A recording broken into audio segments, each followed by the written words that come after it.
নমস্কাৰ, আপুনি টিউন কৰিছে 90.4 FM ৰেডিঅ' ব্ৰহ্মপুত্ৰ আৰু ৰেডিঅ' ব্ৰহ্মপুত্ৰৰ আজিৰ ব্ৰহ্মপুত্ৰ লাইভৰ সৈতে ষ্টুডিঅ'ত মই ভাস্কৰ আৰু সৰ্বপ্ৰথমে আপোনালোক সকলোকে আজিৰ ব্ৰহ্মপুত্ৰ লাইভলৈ মই স্বাগতম জনাইছো।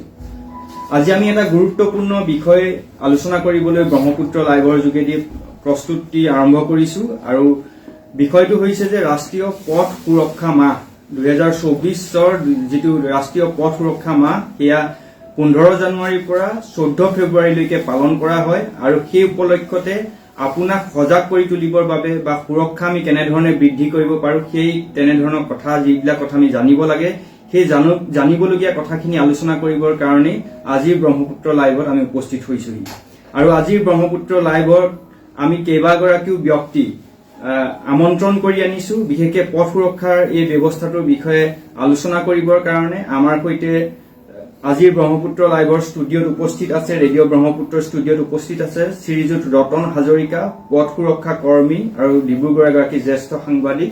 ৰতন দা, আপোনাক আজিৰ অনুষ্ঠানলৈ স্বাগতম জনাইছো। নমস্কাৰ। আমাৰ সৈতে উপস্থিত আছে শ্ৰীযুত সঞ্জীৱ হাজৰিকা অৱসৰপ্ৰাপ্ত জিলা পৰিবহণ বিষয়া ডিব্ৰুগড়। ছাৰ, আপোনাক আজিৰ অনুষ্ঠানলৈ স্বাগতম জনাইছো। ধন্যবাদ। হয়, আমাৰ সৈতে আছে শ্ৰীযুত ভূষণজ্যোতি সন্ধিকৈ শিক্ষাবিদ জ্যেষ্ঠ সাংবাদিক ডিব্ৰুগড়। ভূষণ দা, আজিৰ অনুষ্ঠানলৈ আপোনাকো স্বাগতম জনাইছো। নমস্কাৰ। হয়, আৰু লগতে আমি আপোনালোকক জনাই থব বিচাৰিছো যে আজি 13 ফেব্ৰুৱাৰী দিনটো সমগ্ৰ বিশ্বতে বিশ্ব অনাতাঁৰ দিৱস হিচাপে পালন কৰা হয়, ৱৰ্ল্ড ৰেডিঅ' ডে হিচাপে পালন কৰা হয়। গতিকে আজি এটা গুৰুত্বপূৰ্ণ দিন আমাৰ সকলোৰে কাৰণে, বিশেষকৈ আমি ৰেডিঅ'ৰ সৈতে জড়িত যিসকল মানুহ আছো সকলোৰে কাৰণে ই অত্যন্ত গুৰুত্বপূৰ্ণ দিন। গতিকে আমাৰ শ্ৰোতাসকলকো বিশ্ব অনাতাঁৰ দিৱসৰ উপলক্ষত আপোনালোকক আমাৰ শ্ৰোতাসকলক শুভেচ্ছা জ্ঞাপন কৰিছো আৰু আপোনালোকে আজিৰ এই ৰাষ্ট্ৰীয় পথ সুৰক্ষা মাহৰ বিষয়ে আমি যি অনুষ্ঠান প্ৰস্তুতি কৰিছো আপোনালোকৰ কাৰণে, তাত আপোনালোকে ফোন কৰি আপোনালোকে অংশগ্ৰহণ কৰিব পাৰিব। আমাৰ ফোন নম্বৰটো আপোনালোকে নিশ্চয় জানে, তথাপিতো আমি আপোনালোকক জনাই দিব বিচাৰিছো ফোন নম্বৰটো। আমাৰ ফোন নম্বৰ হৈছে 9954489439। আমাৰ ফোন নম্বৰ হৈছে 9954489439 আৰু এই নম্বৰত আপোনালোকে ফোন কৰি পথ সুৰক্ষা সম্পৰ্কে আপোনালোকৰ যিকোনো কথা পাতিব পাৰিব বা আপোনালোকে এই বিষয়ত আপোনালোকে অংশগ্ৰহণ কৰিব পাৰিব। আজিৰ অনুষ্ঠানলৈ যোৱাৰ পূৰ্বে আমি বিশেষকৈ পথ সুৰক্ষা মাহ পালন কৰা হৈছে 15 জানুৱাৰীৰ পৰা 14 ফেব্ৰুৱাৰীলৈ, তাৰ কিছু গুৰুত্বপূৰ্ণ তথ্য কিছু আমাৰ শ্ৰোতাসকলক জনাই দিব বিচাৰিছো। বিশেষকৈ ministry of road transport and highway department যিটো ডিপাৰ্টমেণ্ট আছে সেই ডিপাৰ্টমেণ্টৰ ট্ৰান্সপৰ্ট ৰিচাৰ্চ উইঙৰ দ্বাৰা ভাৰতৰ পথ দুৰ্ঘটনা 2022 চনৰ এক প্ৰতিবেদন তেওঁলোকে প্ৰকাশ কৰিছিল আৰু সেই প্ৰতিবেদনতেই ভাৰতত 2022 চনত কেনেকুৱা ধৰণৰ পথ দুৰ্ঘটনাবিলাক হৈছিলে সেই বিষয়ে বা কি কাৰণত হৈছিলে, কেনেকুৱা ধৰণৰ মানুহবিলাক, কোন বয়সৰ মানুহবিলাক ইয়াত পথ দুৰ্ঘটনাৰ ফলত মৃত্যুবৰণ কৰিবলগীয়া হৈছিলে তাৰ এটা বিশেষ এটা বিস্তৃত এটা প্ৰতিবেদন তেওঁলোকে প্ৰকাশ কৰিছে আৰু সেই প্ৰতিবেদনৰ ভিত্তিতে কিছু কথা আমি আমাৰ শ্ৰোতাসকলক জনাই ল'ব বিচাৰিছো। বিশেষকৈ ভাৰতত 2022 চনত প্ৰায় 4,61,000 পথ দুৰ্ঘটনা সংঘটিত হৈছে আৰু প্ৰায় 1,68,000 জন লোক পথ দুৰ্ঘটনাত মৃত্যু হৈছে আৰু প্ৰায় 4,43,000 জন লোক জখম হৈছে পথ দুৰ্ঘটনাৰ ফলত। আৰু যিমানবিলাক পথ দুৰ্ঘটনা হৈছে ইয়াৰে প্ৰায় 33% পথ দুৰ্ঘটনা ৰাষ্ট্ৰীয় ঘাইপথ বা এক্সপ্ৰেছ ৱে বিলাকত হৈছে আৰু ইয়াৰ বিপৰীতে ৰাষ্ট্ৰীয় যিবিলাক ঘাইপথ আছে সেই ৰাষ্ট্ৰীয় ঘাইপথ বিলাকত ইয়াৰ 23% হৈছে আৰু অন্যান্য যিবিলাক পথ আছে সেই পথবিলাকত প্ৰায় 44% পথ দুৰ্ঘটনা সংঘটিত হৈছে। আৰু ঠিক একেদৰে যদি আমি কাৰণবিলাকলৈ যদি চাওঁ তেতিয়া সেই প্ৰতিবেদনত যিবিলাক কাৰণৰ কথা কৈছে তাত মূলতঃ 3টা কাৰণৰ কথা উল্লেখ কৰিছে। এটা হৈছে মানুহৰ ভুল, এটা হৈছে ৰাস্তাৰ অৱস্থা আৰু এটা হৈছে বাহনৰ অৱস্থা। এই 3টা মূল কাৰণৰ কাৰণে বেছি সংখ্যক পথ দুৰ্ঘটনা সংঘটিত হৈছে বুলি এই ৰিপৰ্টত প্ৰতিবেদনত প্ৰকাশ কৰিছে। আৰু যিসকল লোক মৃত্যু হৈছে সেই মৃত্যু হোৱা লোকসকলৰ 71% লোকে ট্ৰেফিক আইনৰ মতে নিৰ্ধাৰণ কৰা যিটো স্পীড লিমিট সেই স্পীড লিমিটতকৈ অধিক স্পীডত বাহন চলোৱাৰ কাৰণে এই দুৰ্ঘটনাবিলাক সংঘটিত হৈছে। আৰু অভাৰ স্পীড বা নিচাজাতীয় দ্ৰব্য সেৱন কৰি বাহন চলোৱা বা ট্ৰেফিকৰ যিবিলাক ৰেড লাইট অমান্য কৰি বাহন চলাওঁতে মোবাইলৰ ব্যৱহাৰৰ কাৰণে এনে কিছুমান কাৰণত পথ দুৰ্ঘটনাবিলাক সংঘটিত হয় বুলি প্ৰতিবেদনখনত প্ৰকাশ পাইছে।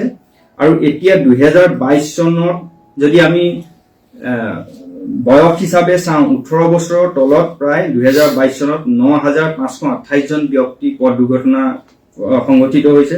18 পৰা 25 বছৰৰ ভিতৰত 33,350 জন, 25 পৰা 35 বছৰৰ প্ৰায় 42,671 জন আৰু 45 পৰা 60 বছৰৰ ভিতৰত প্ৰায় 28,450 জন লোক পথ দুৰ্ঘটনাৰ ফলত মৃত্যুৰ মুখত পৰিছে। এতিয়া ভাৰতৰ যিবিলাক যান বাহন দুৰ্ঘটনাৰ ফলত যিটো আৰ্থসামাজিক যিটো লোকচান হয়, সেই লোকচানৰ বিষয়েও এটা ৰিপৰ্টত বছ বুলি যিটো কোম্পানী তেওঁলোকে এটা প্ৰতিবেদন প্ৰকাশ কৰিছিলে। সেই প্ৰতিবেদনত প্ৰকাশ পোৱা মতে আৰ্থসামাজিক যিটো ব্যয় বা ছ'চিঅ' ইকনমিক যিটো ব্যয় হৈছে পথ দুৰ্ঘটনাৰ ফলত সেইটো প্ৰায় 1.71 পৰা 38.81 বিলিয়ন আমেৰিকান ডলাৰ। এইটো ভাৰতত, আৰু ভাৰতৰ হিচাপ মতে প্ৰায় 1.17 লাখ কোটিৰ পৰা 2.91 লাখ কোটি টকালৈকে প্ৰায় বছৰটোত পথ দুৰ্ঘটনাৰ ফলত আমাৰ আৰ্থ সামাজিক লোকচানৰ সন্মুখীন হ'বলগীয়া হয়। গতিকে পথ দুৰ্ঘটনা যিটো বিষয় অন্যান্য বিষয়বিলাকৰ দৰে এটা অত্যন্ত গুৰুত্বপূৰ্ণ বিষয়, আৰু সেই কাৰণে ৰাষ্ট্ৰীয় পথ সুৰক্ষা দিৱসটো বা মাহটো পালন কৰা হৈছে। আৰু তাৰ ভিত্তিতে আমি আজি এই পথ সুৰক্ষা মাহৰ সৈতে সংগতি ৰাখি এই অনুষ্ঠানটো আয়োজন কৰিছো, যাতে আমাৰ যিসকল শ্ৰোতা বা অন্যান্য যিসকল ব্যক্তি এই বিষয়ে তেওঁলোকে সজাগ হয়। আৰু আমাৰ শ্ৰোতাসকলক পুনৰবাৰ জনাই দিছো, যিসকলে এতিয়া ৰেডিঅ' টিউন কৰিছে বা ফেচবুকৰ যোগেদি আমাৰ অনুষ্ঠান তেওঁলোকে চাই আছে, আমাৰ সৈতে 3 গৰাকী ব্যক্তি উপস্থিত আছে। তেওঁলোকক পুনৰবাৰ আপোনালোকৰ সৈতে চিনাকি কৰাই দিব বিচাৰিছো। শ্ৰীযুত ৰতন হাজৰিকা, পথ সুৰক্ষা কৰ্মী, জ্যেষ্ঠ সাংবাদিক ডিব্ৰুগড়ৰ। শ্ৰীযুত সঞ্জীৱ হাজৰিকা, তেওঁ অৱসৰপ্ৰাপ্ত জিলা পৰিবহণ বিষয়া ডিব্ৰুগড়ৰ। আৰু শ্ৰীযুত ভূষণজ্যোতি সন্দিকৈ, শিক্ষাবিদ, জ্যেষ্ঠ সাংবাদিক ডিব্ৰুগড়। আপোনালোক তিনিওকে পুনৰ আজিৰ অনুষ্ঠানলৈ স্বাগতম জনাইছো। এতিয়া প্ৰথমেই যিখিনি মই আমাৰ শ্ৰোতাসকলৰ উদ্দেশ্যে যিখিনি কথা কলো, তেতিয়া সেইটোৰ ভিতৰত সঞ্জীৱ হাজৰিকা ছাৰ, আপোনাৰ প্ৰথম প্ৰতিক্ৰিয়া কি হ'ব? হয়, এইটো যোৱা বছৰৰ আপুনি তথ্য আমাক দিছে। এইটো যোৱা বছৰ বুলিয়ে নহয়, প্ৰত্যেক বছৰেই প্ৰায় 1.5 লাখতকৈ বেছি মানুহ পথ দুৰ্ঘটনাত গোটেই ভাৰতবৰ্ষত আমাৰ মৃত্যুৰ মুখত পৰি আছে। যোৱা বছৰৰ 1,60,000 মানুহ, 61,000 মানুহ মৰিছে। তাৰমানে এইটো প্ৰমাণ হৈছে যে প্ৰত্যেক বছৰেই পথ দুৰ্ঘটনাত মৃত্যুৰ হাৰ বাঢ়ি গৈ আছে, পথ দুৰ্ঘটনাত মৃত্যুৰ হাৰটো কমা নাই। আৰু পথ দুৰ্ঘটনাৰ সংখ্যাটো ধৰক তাৰ আগৰ বছৰত 4,25,000 পথ দুৰ্ঘটনা হৈছিলে, আৰু যোৱা বছৰত 4,00,000 কিমান হাজাৰ হৈছে? 4,00,000 প্ৰায় 4,61,000। তেতিয়াহ'লে আৰু বাঢ়িছে। তো যিহেতু পথ দুৰ্ঘটনাও বাঢ়িছে আৰু পথ দুৰ্ঘটনাত মানুহৰ মৃত্যু হৈছে, এতিয়া আমি পথ সুৰক্ষাৰ যোনটো পাব লাগে, পথ সুৰক্ষাৰ বিষয়টোৰ ওপৰত আমি গুৰুত্ব দিব লাগে। আৰু প্ৰত্যেকেই, আৰু আপোনাৰ তথ্যৰ পৰা আমি এইটো সকলোৱে জানিছে যে মেইনলি প্ৰধানতঃ আমাৰ মানুহৰ ভুলৰ কাৰণে হৈছে। ইয়াত আৰু এটা কথা কৈছে, মানুহৰ ভুল, প্ৰত্যেকটো মানুহৰে ভুল। গোটেই পথ দুৰ্ঘটনাটো কেৱল মানুহৰ ভুলৰ কাৰণে হৈছে। মানে 1 নম্বৰ কথা যে মানুহ যদি আমি ভাবো, তেতিয়াহ'লে যদি ড্ৰাইভাৰজনক আমি মানুহ বুলি ভাবিছো, তেতিয়াহ'লে ড্ৰাইভাৰজনৰ ভুলৰ কাৰণে পথ দুৰ্ঘটনা আছে। ৰাস্তাৰ ভুল, ৰাস্তাৰ ভুলটো ৰাস্তাই নিজে ভুল কেতিয়াও কৰিব নোৱাৰে, সেইটো মানুহৰ কাৰণেই ৰাস্তাৰটো ভুল হৈছে। মানে আমি এইটো মিডিয়াৰ যোগেদি বা প্ৰত্যেকটো পথ দুৰ্ঘটনাত আমি অলপতে ডেৰগাঁৱৰ দুৰ্ঘটনাৰ কথাটো যদি আমি উনুকিয়াওঁ, তেতিয়াহ'লে আমি বাতৰিৰ যোগেদিয়ে আমি গম পাইছো যে ৰাস্তাটো ভুলকে বনাইছে বা তাত ডাইৰেকশ্যন ভালদৰে দিয়া নাই। সেইটো মানুহৰে ভুল। যোনজন মানুহৰ কৰ্তব্যৰত আছিলে, তেওঁ সেই কামটো নিয়াৰিকে যদি কৰিলেহেঁতেন, হয়তো সেই দুৰ্ঘটনাটো যদি দিলেহেঁতেন, তেতিয়াহ'লে হয়তো নহ'লহেঁতেন যদি। তো সেইটো মানুহৰে ভুল। আৰু তৃতীয়টো হ'ল যে কি, যান বাহনৰ সমস্যা বুলি কৈছে। তো যান বাহনৰ সমস্যাটো মানুহৰে ভুল। কেলে যোনজন চালকে গাড়ীখন চলাব, কোৱা হৈছে যে আপুনি গাড়ীখন চলাওঁতে পাংচাৰ আছে নেকি গাড়ী চাব, ইঞ্জিন অইল ঠিকমতে আছে নাই চাব, লিকেজ আছে নেকি চাব, গাড়ী ষ্টিয়াৰিং ঠিকমতে কাম কৰিছে নাই, ব্ৰেক কাম কৰিছে নাই চাব, আপুনি ৰিয়াৰ ভিউ মিৰৰ্ছ পিছফালে কিবা চাব পৰা। যদি একো নোচোৱাকে এজন চালকে গাড়ীত উঠি চিধাই গাড়ীখন চলায়, তেতিয়াহ'লে অলপ দূৰ যোৱাৰ পিছত দেখিব তেওঁ গাড়ীখন চকাৰ কাৰণে এক্সিডেণ্ট হ'ল। বহুতে ক'ব যে এইটো গাড়ীৰ মেকানিকেল ডিফেক্টৰ কাৰণে হৈছে, ষ্টিয়াৰিঙৰ কাৰণে হৈ গ'ল বুলি ক'ব। কিন্তু ড্ৰাইভাৰজনে যদি আগতীয়াকৈ চাই যদি গাড়ীখন নচলালেহেঁতেন, বেয়া গাড়ীখন যদি নচলায়, তেতিয়াহ'লে এইটো এক্সিডেণ্ট নহ'ব। গতিকে এইটো আমাৰ মানুহৰে ভুল। তো মই এইটোৱে ক'ম যে আমি সাৱধানীৰ মৰণ নাই। তো প্ৰিভেনশ্যন ইজ বেটাৰ দেন কিয়ৰ।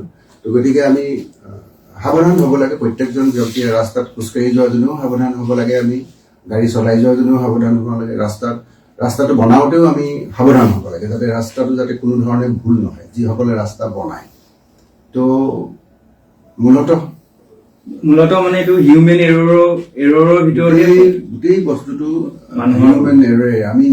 মই নিজেই ভুল বুলি মানে ধৰি ল'ব লাগিব। ৰাস্তাটোৰ ক্ষেত্ৰতো যদি ইঞ্জিনিয়াৰজনৰ কিবা ভুল হৈছে নিশ্চয় বা ড্ৰাইভাৰজনৰ ভুল হৈছে, নিশ্চয় তেনেকুৱা ধৰণৰ হিউমেন এৰৰে হয়। হিউমেন এৰৰে হিউমেনেই গোটেই বস্তুটো আমি মানে তাক হেৰি কৰিব লাগিব। হয়।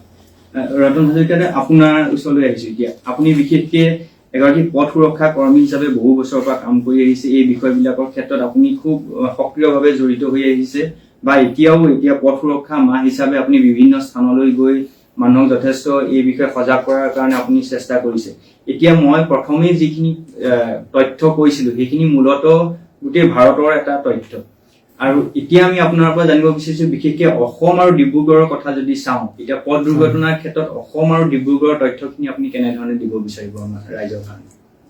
ধন্যবাদ ভূঞা ডাঙৰীয়া। প্ৰথমতে মই ৰেডিঅ' ব্ৰহ্মপুত্ৰ আপোনালোক সকলোলৈকে মোৰ কৃতজ্ঞতা জ্ঞাপন কৰিছোঁ, আৰু আজি ৰেডিঅ' দিৱসৰ সকলো আমি শ্ৰোতাকে আমাৰ ফালৰ পৰা শুভেচ্ছা জনাইছোঁ। কাৰণ ৰেডিঅ'ৰ সৈতে যিটো আমাৰ সম্পৰ্কটো আমাৰ বৰ ল'ৰালি কালৰ। আমি ৰেডিঅ' শুনিয়েই আচলতে আমি ডাঙৰ হৈছোঁ। ৰেডিঅ'ৰ পৰা যিখিনি জ্ঞান আহৰণ কৰিছোঁ আচলতে সেইখিনি এটা বৰ বেলেগ ধৰণে আমাৰ জীৱনত এটা ৰেখাপাত কৰি আছে আজিলৈকে, আৰু সেইটো এটা বাৰু বেলেগ এটা বিষয়, সেইখিনি হয়তো পাছত পাতিব পৰা যাব। কিন্তু আপোনালোকে আজি এই যিটো বিষয় পথ সুৰক্ষা সম্পৰ্কীয় বিষয়টো আজি ইয়ালৈ টানি আনিলে আলোচনাৰ বাবে, তাৰ কাৰণে মই আপোনালোকক ধন্যবাদ জ্ঞাপন কৰিছোঁ। এইকাৰণেই যে সমগ্ৰ ভাৰতবৰ্ষতে এতিয়া আটাইতকৈ এটা ডাঙৰ সমস্যা হিচাপে পৰিগণিত হৈছে এই পথ দুৰ্ঘটনা। কাৰণ বিগত প্ৰায় ৬-৭ বছৰ ধৰি আমাৰ যিটো পথ মানে সুৰক্ষা বা পথ দুৰ্ঘটনা, এইটো আচলতে এনেকুৱা ধৰণে বৃদ্ধি পাইছে যে যাৰ কাৰণে আচলতে মানে সুপ্ৰিম কোৰ্টে আজি চৰকাৰৰ লগত মানে হস্তক্ষেপ কৰিবৰ কাৰণে বাধ্য হৈছে, যাৰ কাৰণে তেওঁলোকৰ দ্বাৰা গোটেই সমগ্ৰ ভাৰতবৰ্ষতেই যে একোখনকৈ আমাৰ এতিয়া ৰোড ছেফটি কমিটি গঠন কৰি দিছে তেওঁলোকে, আৰু এই কমিটিবিলাকৰ দ্বাৰা এতিয়া সমগ্ৰ জিলাবিলাকত দেশখনৰ আমাৰ যিমান ৰাজ্য আছে সকলোতে এইবিলাক চোৱা চিতা কৰিব লগা হৈছে। আৰু আমাৰ ডিব্ৰুগড়তো তেনেধৰণে চোৱা চিতা কৰি থকা হৈছে যিমানখিনি পাৰি, কিন্তু তথাপিতো যিমানখিনি আমি কমাব বা কমিব লাগে বুলি ভাবোঁ সিমানখিনি হয়তো কমা নাই। তাৰ হয়তো যথেষ্টখিনি কাৰণ আছে, ইতিমধ্যে হাজৰিকা ডাঙৰীয়াই এইখিনি কথা কৈছে। আৰু মই ইয়াত প্ৰথমতে আপোনালোকৰ আগত অসমৰ যিটো তথ্য সেইটো মই লাভ কৰা অনুসৰি এইটো একেই হ'ব, আপুনি য'ৰ পৰা সংগ্ৰহ কৰিছে চ'ৰ্চবিলাক। সেইটো হৈছে কি যে অসমত 2022 চনত মুঠ পথ দুৰ্ঘটনা সংঘটিত হৈছিলে 18,224টা, আৰু ইয়াত মুঠ লোকৰ প্ৰাণহানি হৈছিলে 6,600জন লোকৰ মৃত্যু হৈছিলে। আৰু ভাৰতবৰ্ষৰ ভিতৰত আমাৰ অসমৰ স্থানটো আছিলে 16 সংখ্যক স্থান। আমি অসমখন মানে আমি 16 সংখ্যক স্থানত থাকিলো। আৰু এটা তথ্য মই আপোনালোকক ক'ব বিচাৰিছো যে এই পথ দুৰ্ঘটনা কিন্তু 2022 চনত যিটো তেওঁলোকে প্ৰকাশ কৰিছে তাত নগৰাঞ্চলত হৈছে 3,780 আৰু গ্ৰামাঞ্চলত হৈছে 3,243, আৰু মৃত্যু হৈছে 1,591, আৰু গ্ৰামাঞ্চলত মৃত্যু হৈছে 1,403। আৰু এই যে তথ্যখিনি মানে আমাৰ এতিয়া গ্ৰাম্য আৰু নগৰ কৰিবলৈ যাওঁতে কিন্তু এটা কথা অৱশ্যে আহিছে, তাত কিছুমান আমাৰ পথটোতো আমাৰ ধৰক নগৰৰ পৰাই গাঁৱলৈ যায়, কিন্তু সম্প্ৰতি ৰাজ্য চৰকাৰে হওক বা কেন্দ্ৰীয় চৰকাৰে হওক পথবিলাক আমাৰ যথেষ্ট গাঁৱৰ ভিতৰত ভাল হৈছে, আৰু ভাল হোৱাৰ কাৰণেই পথ দুৰ্ঘটনাবিলাক বাঢ়িছে নে কি সেইটো এটা বিশেষ আজি হয়তো পাতিব লগা কথা আছে। কিন্তু এতিয়া এনেকুৱা এটা কথা হৈছে কি যে 1970 চনত আমি যদি এটা তথ্য আপোনাক মই দিম, তেতিয়া আমাৰ এটা কথা স্পষ্ট হ'ব যে 1970 চনত 1,14,100টাহে পথ দুৰ্ঘটনা সংঘটিত হৈছিল, আৰু মৃত্যু হৈছিল 14,500জন মাত্ৰ, আৰু ইনজিয়ৰ্ড হৈছিলে বা আঘাতপ্ৰাপ্ত হৈছিলে 70,100জন। আচলতে তেতিয়াহ'লে আমি এটা নিশ্চয় ভাবি ল'ব পাৰোঁ যে তেতিয়াৰ সময়ছোৱাত যিমানখিনি পথৰ যিটো আকাৰ আছিল বা যিটো দৈৰ্ঘ্য আছিল সেইটো হয়তো কম আছিল, বা যান বাহনো কম আছিল, আৰু যাৰ কাৰণে হয়তো পথ দুৰ্ঘটনা কম সংঘটিত হৈছিল। আৰু সদ্যহতে এতিয়া ভাৰতবৰ্ষত যিমান পথ আমাৰ বাঢ়িছে প্ৰতি বছৰে যিটো আমাৰ বিভাগটো বঢ়াইছে তাৰ কাৰণে হয়তো পথৰ আকাৰ বৃদ্ধি পাইছে আৰু যান বাহনো বৃদ্ধি পাইছে উদাহৰণস্বৰূপে মই হাজৰিকা ডাঙৰীয়াই গম পাব আমাৰ পৰিবহণ তেখেত অৱসৰপ্ৰাপ্ত বিভাগীয় যে আমাৰ ডিব্ৰুগড় জিলাত উদাহৰণস্বৰূপে মই কৈছো যে যিটো আমি কোটা বুলি কওঁ এটা ধৰি লোৱা হওক AS06 AK মানে হৈছে এটা সিৰিজ এতিয়া AK পিছত আহিলে AL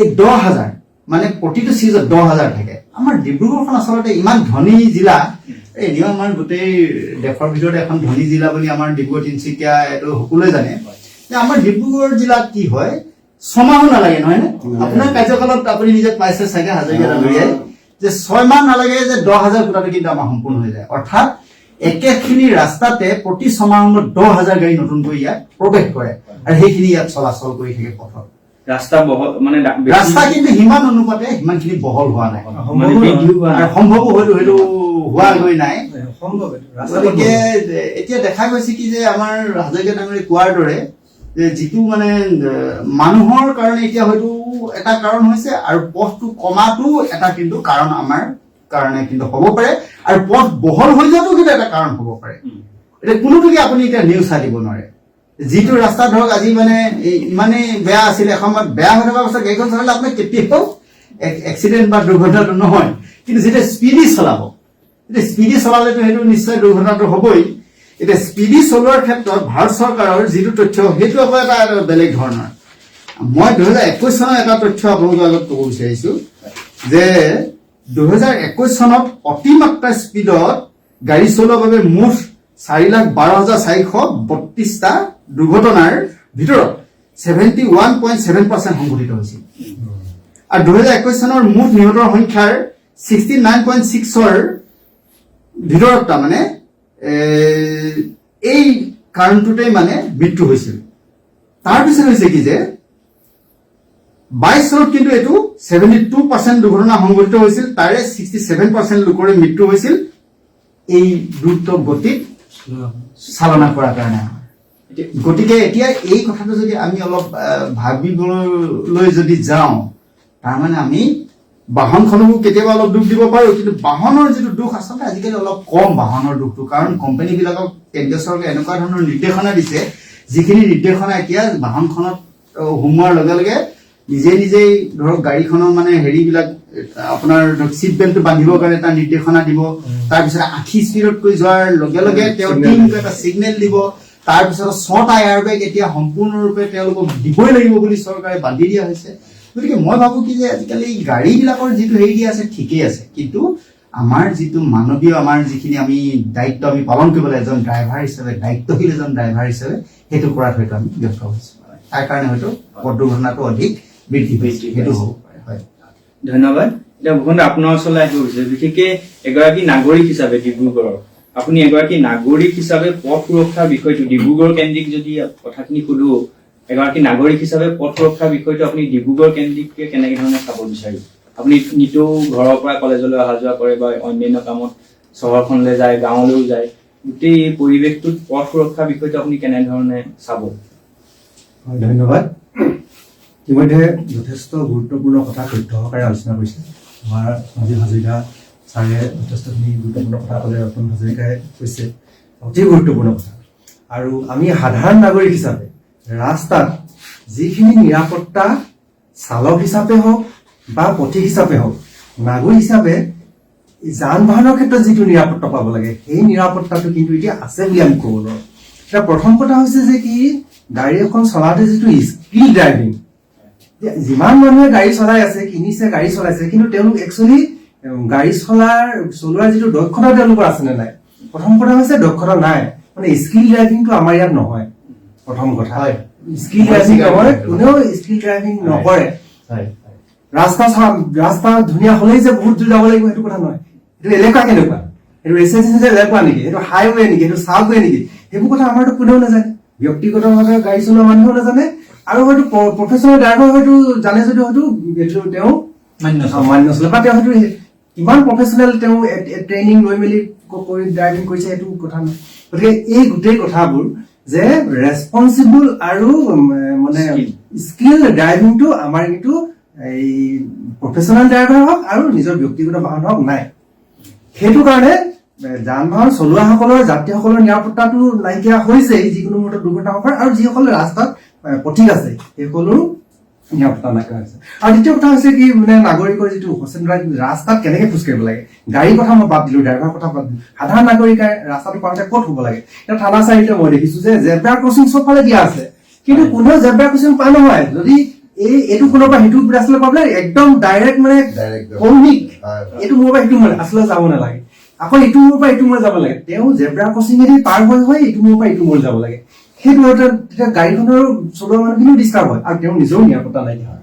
আৰু দ্বিতীয় কথা, যিসকলে গাড়ী চলাইছে তেওঁলোকে যেতিয়া ৰঙা লাইটটো জ্বলিলে জেব্ৰা ক্ৰচিং আগত তেওঁ ৰোল কৰিব লাগে, কিন্তু জেব্ৰা ক্ৰচিং পাৰ হৈ এনেকুৱা দেখা ৰ'ব যে সিফালৰ পৰা অহা গ্ৰীণ চিগনেল পোৱা গাড়ীখন কিন্তু এইফালে পাৰ হৈ আহিবলৈ তেওঁলোকৰ জেগা নাথাকে, কাৰণ তেওঁলোক ইমান আগত ৰয় আৰু এনেও ডিব্ৰুগড় ৰাস্তা বুলি থাকে। তে এই গোটেই ফালৰ পৰা মই চাইছো যে আমাৰ গোটেই ড্ৰাইভিংটো ৰেছপনচিবল নহয়, স্কিল হয়, আৰু আমাৰ সাধাৰণ নাগৰিকো কিন্তু ৰাস্তাত চলা ফিৰা কৰাৰ জ্ঞান নাই, নাজানে। মই সেইটো অনুভৱ কৰো।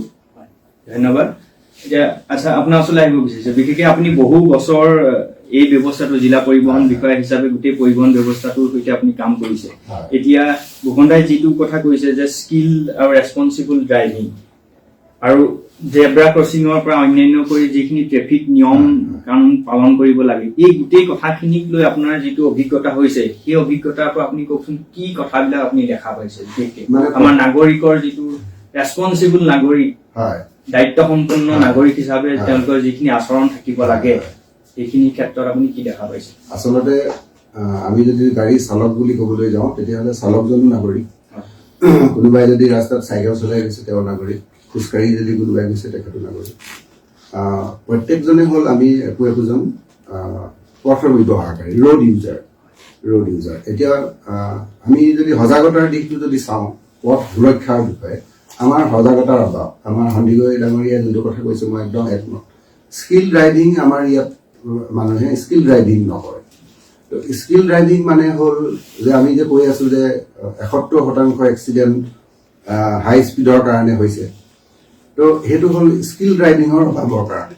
এতিয়া ৰাস্তা বনাইছে নেশ্যনেল হাইৱে এক্সপ্ৰেছৱে, আপোনাৰ গাড়ীখন স্পীডত নচলাব বুলি কোৱা নাই, আপোনাক একোটা জেগাত আপোনাৰ গাড়ীখন স্পীডত চলাবলৈও গৈছে, কিন্তু স্পীডত চলালেও আপুনি সেই স্পীডত যেতিয়া গাড়ীখন চলাব সেই সময়খিনিত আপোনাৰ ড্ৰাইভিঙৰ যোনটো স্কিল থাকিব লাগে সেই একচুৱেল স্কিলটো আপোনাৰ আছে নে নাই। আৰু যদি আপোনাৰ স্কিল নথকাকৈ যদি আপুনি হাইৱে বুলি যদি 80 কিলোমিটাৰ স্পীডত চলাইছে তেতিয়াহ'লে হঠাৎ আপোনাৰ সন্মুখত আহিব পৰা যিকোনো ঘটনা আপুনি মোকাবিলা কৰিবৰ কাৰণে আপুনি সাজু নথকাৰ কাৰণেই দুৰ্ঘটনাটো সংঘটিত হৈ যায়। তো সেইকাৰণে সেইটো আমাৰ সেইটো এটা মানৱীয় ভুলেই হৈ গ'ল। আৰু যোনটো পথচাৰীৰ কথা কৈছে, তো নাগৰিক হিচাপে পথচাৰীসকল, ড্ৰাইভাৰসকল সকলোৱে যান বাহনৰ যোনখন আইন আছে, যান বাহনৰ যোনবোৰ নীতি নিৰ্দেশনা আছে, যান বাহন আইনৰ যোনবিলাক নিয়মাৱলী আছে সেই প্ৰত্যেকটো নিয়মাৱলী আমি প্ৰত্যেকেই মানি চলিব লাগে। অকল গাড়ী চালকেই যে যান বাহন আইন নিয়মাৱলী মানি চলিব লাগিব তেনেকুৱা কথা নহয়। পথচাৰীজনেও, চাইকেল চলোৱাজনেও, যিসকলে ৰাস্তা বনাইছে তেওঁলোকেও যান বাহন আইনৰ নিয়ম অনুসৰি ৰাস্তাটো বনাব লাগে। আৰু মিউনিচিপালিটি এৰিয়াত যদি পেডেষ্ট্ৰিয়ান ক্ৰচিং বনাইছে তেতিয়াহ'লেও যান বাহন আইনৰ নিয়ম মতে পেডেষ্ট্ৰিয়ান ক্ৰচিংবোৰ বনাব লাগে, যাতে পথচাৰীয়েও যান বাহন আইন মতে যাতে ৰাস্তা ক্ৰছ কৰোঁতে কোনো ধৰণৰ অসুবিধাৰ সন্মুখীন নহয়। আপুনি অকল কোনো এটা চাৰিআলিত পেডেষ্ট্ৰিয়ান ক্ৰচিংটো বনাই দিলেই নহ'ব, কেলৈ পেডেষ্ট্ৰিয়ান ক্ৰচিঙেদি যাওঁতে যাতে সেই পথচাৰীজনে কোনো ধৰণৰ অসুবিধাৰ যাতে সন্মুখীন নহয়, তো সেই কথাটো আমি চাব লাগিব। এতিয়া আমি প্ৰত্যেকটো কথা আমি বিশ্লেষণ কৰিব লাগিব যে এক্সিডেণ্টটো হৈ যোৱাৰ কাৰণটো বিশ্লেষণ কৰিব লাগিব, যে পথচাৰীজনৰ দুখ আছিল নেকি বা পথচাৰীজনে কি কাৰণে সেই কামটো কৰিব লগা হ'ল। মই যদি নিজেই নিজকে এজন পথচাৰী হিচাপে ভাবোঁ তেতিয়াহ'লে মই পেডেষ্ট্ৰিয়ান ক্ৰচিঙেদি নহৈ সিফালেদি মই কি কাৰণে গ'লোঁ। তো সেইটো যদি আপুনি চোৱা যায় তেতিয়াহ'লে হয়তো ক'ৰবাত আপুনি পাব যে আপুনি পেডেষ্ট্ৰিয়ান ক্ৰচিঙেদি খোজকাঢ়ি গ'লে ফুটপাথত উঠিবৰ কাৰণে আপোনাৰ ৰাস্তা নাই। আপুনি য'ত পেডেষ্ট্ৰিয়ান ক্ৰচিংটো বনাই দিছে চিধা চিধি আপুনি ডাইৰেক্টলি গৈ আপুনি ফুটপাথত উঠিব পৰাকৈ সেই মুকলিমূৰীয়া এটা ৰাস্তা ফুটপাথখন থাকিব লাগিব। এতিয়া যদি ফুটপাথত উঠিবৰ কাৰণে ৰাস্তাটো যদি বেলেগ এটা দিশত দিছে যোনজন মানুহে তেওঁতো এজন মানুহে নহয় জানো। তো গতিকে ডাইৰেক্টলি আমি পথচাৰীজনক দুখ দিলেই নহ'ব যে তেওঁ বেকাকৈ গুচি গ'ল বুলি। তেওঁৰ কথাটো হ'ল যে ফুটপাথত উঠিবৰ কাৰণে ৰাস্তাটো কোনফালে আছে। তো মানুহজনে সেই ৰাস্তাটো চাই সেইমতে তেওঁ খোজকাঢ়ি যায়গৈ। গতিকে তাতো আমাৰ মানৱীয় ভুল আছে। পথচাৰীজনৰ ভুলটোতো আছেই, যিসকলে ফুটপাথ বনাইছে আৰু যিসকলে ফুটপাথ ৰেলিং বনাইছে আৰু যিসকলে পেডেষ্ট্ৰিয়ান ক্ৰচিং বনাইছে, গোটেই যোনটো আমাৰ এটা সামঞ্জস্য থাকিব লাগে, কোঅৰ্ডিনেশ্যন থাকিব লাগে সকলো বিভাগৰ সংশ্লিষ্ট প্ৰত্যেকটো বিভাগৰ, তেনেকুৱা ধৰণে কৰি পিনে যদি আমি ফুটপাথৰ ৰেলিং আৰু পেডেষ্ট্ৰিয়ান ক্ৰচিং যদি বনাওঁ, তেতিয়াহ'লে হয়তো মানুহে সেই নিয়মটো মানি চলিব। তো মূলত হ'ল যে আমি পথ সুৰক্ষাৰ পৰা আমি নিজকে সুৰক্ষিত ৰাখিবৰ কাৰণে, দুৰ্ঘটনাৰ পৰা বাচিবৰ কাৰণে আমি পথ সুৰক্ষাৰ নিয়মবোৰ আমি প্ৰত্যেকেই যদি মানি চলোঁ, তেতিয়াহ'লে ডেফিনেটলি নিশ্চয় পথ দুৰ্ঘটনাটো কমিব আৰু মানুহৰ মৃত্যুৰ হাৰটো কমিব। ধৰক আমি যদি নগৰ এলেকাত চাওঁ, মই নিজে যদি ভুল কৰিছোঁ বুলি যদি আমি ভাবোঁ, তেতিয়াহ'লে আমি যোনটো গাড়ী মটৰৰ সংখ্যা বাঢ়িছে বুলি কৈছোঁ, প্ৰপৰ্চনেট টু ৰাস্তা আৰু গাড়ী, নহয় জানো? তো গাড়ী যিমান বাঢ়িছে ৰাস্তা সিমান বঢ়া নাই, কিন্তু এতিয়া গাড়ীটো বাঢ়িছে কি কাৰণে আৰু গাড়ীৰ ব্যৱহাৰটো কিয় বাঢ়িছে এইটো আমি চাব লাগিব। আপুনি যদি এনালাইচিছ কৰি চাই, বিশ্লেষণ যদি কৰে, আপুনি ডেইলি যদি চাই দেখিব যে, চাবচোন আপুনি এজন চিনাকি মানুহ খুব বেছি 2 পৰা 3 কিলোমিটাৰ দূৰত্বৰ মানুহ এজনে বজাৰ কৰিবলৈ আহে, তেওঁ গাড়ীখন লৈ আহে বা মটৰচাইকেলখন লৈ আহে। যি কামটো আমি নকৰিলেও আমি হয়, সেইটো আমাৰ সজাগতা আমি থাকিব লাগিব, আমি সজাগ হ'ব পাৰিব লাগিব। আৰু আমি যোনটো কথা মই কৈছোঁ প্ৰিভেনশ্যন মিনছ আমি যদি গাড়ীখন ব্যৱহাৰ নকৰি তাৰ অল্টাৰনেট ট্ৰান্সপৰ্টেশ্যনৰ মুড এটা যদি আমি ল'ব পাৰোঁ, তাৰমানে অল্টাৰনেট কি আছে আমাৰ হাতত, তো সেইটো যদি আমি ব্যৱহাৰ কৰোঁ, তেতিয়াহ'লে ছাপ'জ মই যদি চাইকেল লৈ যাওঁ, এতিয়া 2 কিলোমিটাৰ দূৰত্বৰ কাৰণে মই যদি গাড়ীখন ব্যৱহাৰ নকৰোঁ, 2 কিলোমিটাৰ দূৰত্বৰ কাৰণে যদি কোনোবা এজন ব্যক্তিয়ে মটৰচাইকেলখন লৈ নাযায়, 2 কিলোমিটাৰ বা 3 কিলোমিটাৰ দূৰত্বত যদি তেওঁ চাইকেল ব্যৱহাৰ কৰে, তেতিয়াহ'লে আমি ৰাস্তাত গাড়ী আৰু মটৰচাইকেলৰ যোনটো আৰু মানুহৰ সংঘাত, সেই সংঘাতটো বহুত পৰিমাণে কমিব। তো গোটেই বস্তুটো সামগ্ৰিকভাৱে যদি চাওঁ, গোটেই বস্তুটো আমাৰ মানৱীয় ভুলৰ কাৰণেই মানে দুৰ্ঘটনাবিলাক হয়, আৰু আমাৰ ভুলৰ কাৰণেই দুৰ্ঘটনা হয় আৰু আমাৰ ভুলৰ কাৰণেই মৃত্যু হয়। এতিয়া আৰু ডেকা ল'ৰাবিলাকৰ মৃত্যুৰ কথা আপুনি কৈছে, সেইটো যথেষ্ট বেছি। এতিয়া যিটো আমি প্ৰডাক্টিভ এজ বুলি কওঁ, এতিয়া 18 পৰা 25 বছৰত প্ৰায় 33,350 জন, 25 পৰা 35 বছৰ, সেইটো একেবাৰে হেৰি, কাৰণ তাতেই মৃত্যু হৈছে সকলোতকৈ বেছি 42,671 জন। এতিয়া সেই 42,671 জন 25 পৰা 35 বছৰৰ বয়সৰ যেতিয়া মানুহ মৃত্যু হৈছে, তাৰমানে তেওঁলোকৰ লগত এভাৰেজ ফেমিলিটোত 5 জন মানুহ এফেক্ট হৈছে। কাৰণ তেওঁলোক হয়তো বিবাহিত, তেওঁলোকৰ সন্তান আছে, তেওঁলোকৰ পত্নী আছে, তেওঁলোকৰ এখন ঘৰ আছে, তেওঁলোকৰ কিছুমান ৰেছপনচিবিলিটি আছে। 25 পৰা 35 বছৰ বয়সৰ মানুহখিনিতো থাকিব।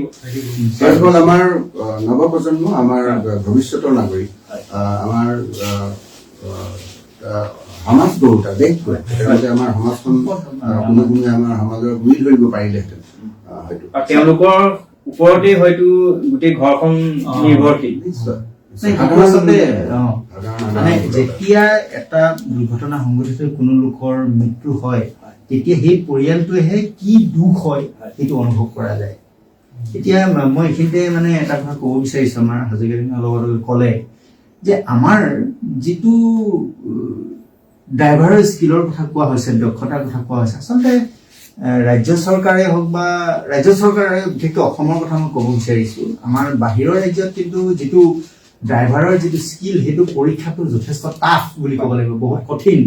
কিন্তু আমাৰ ইয়াত কি কৰা হয় বাৰু?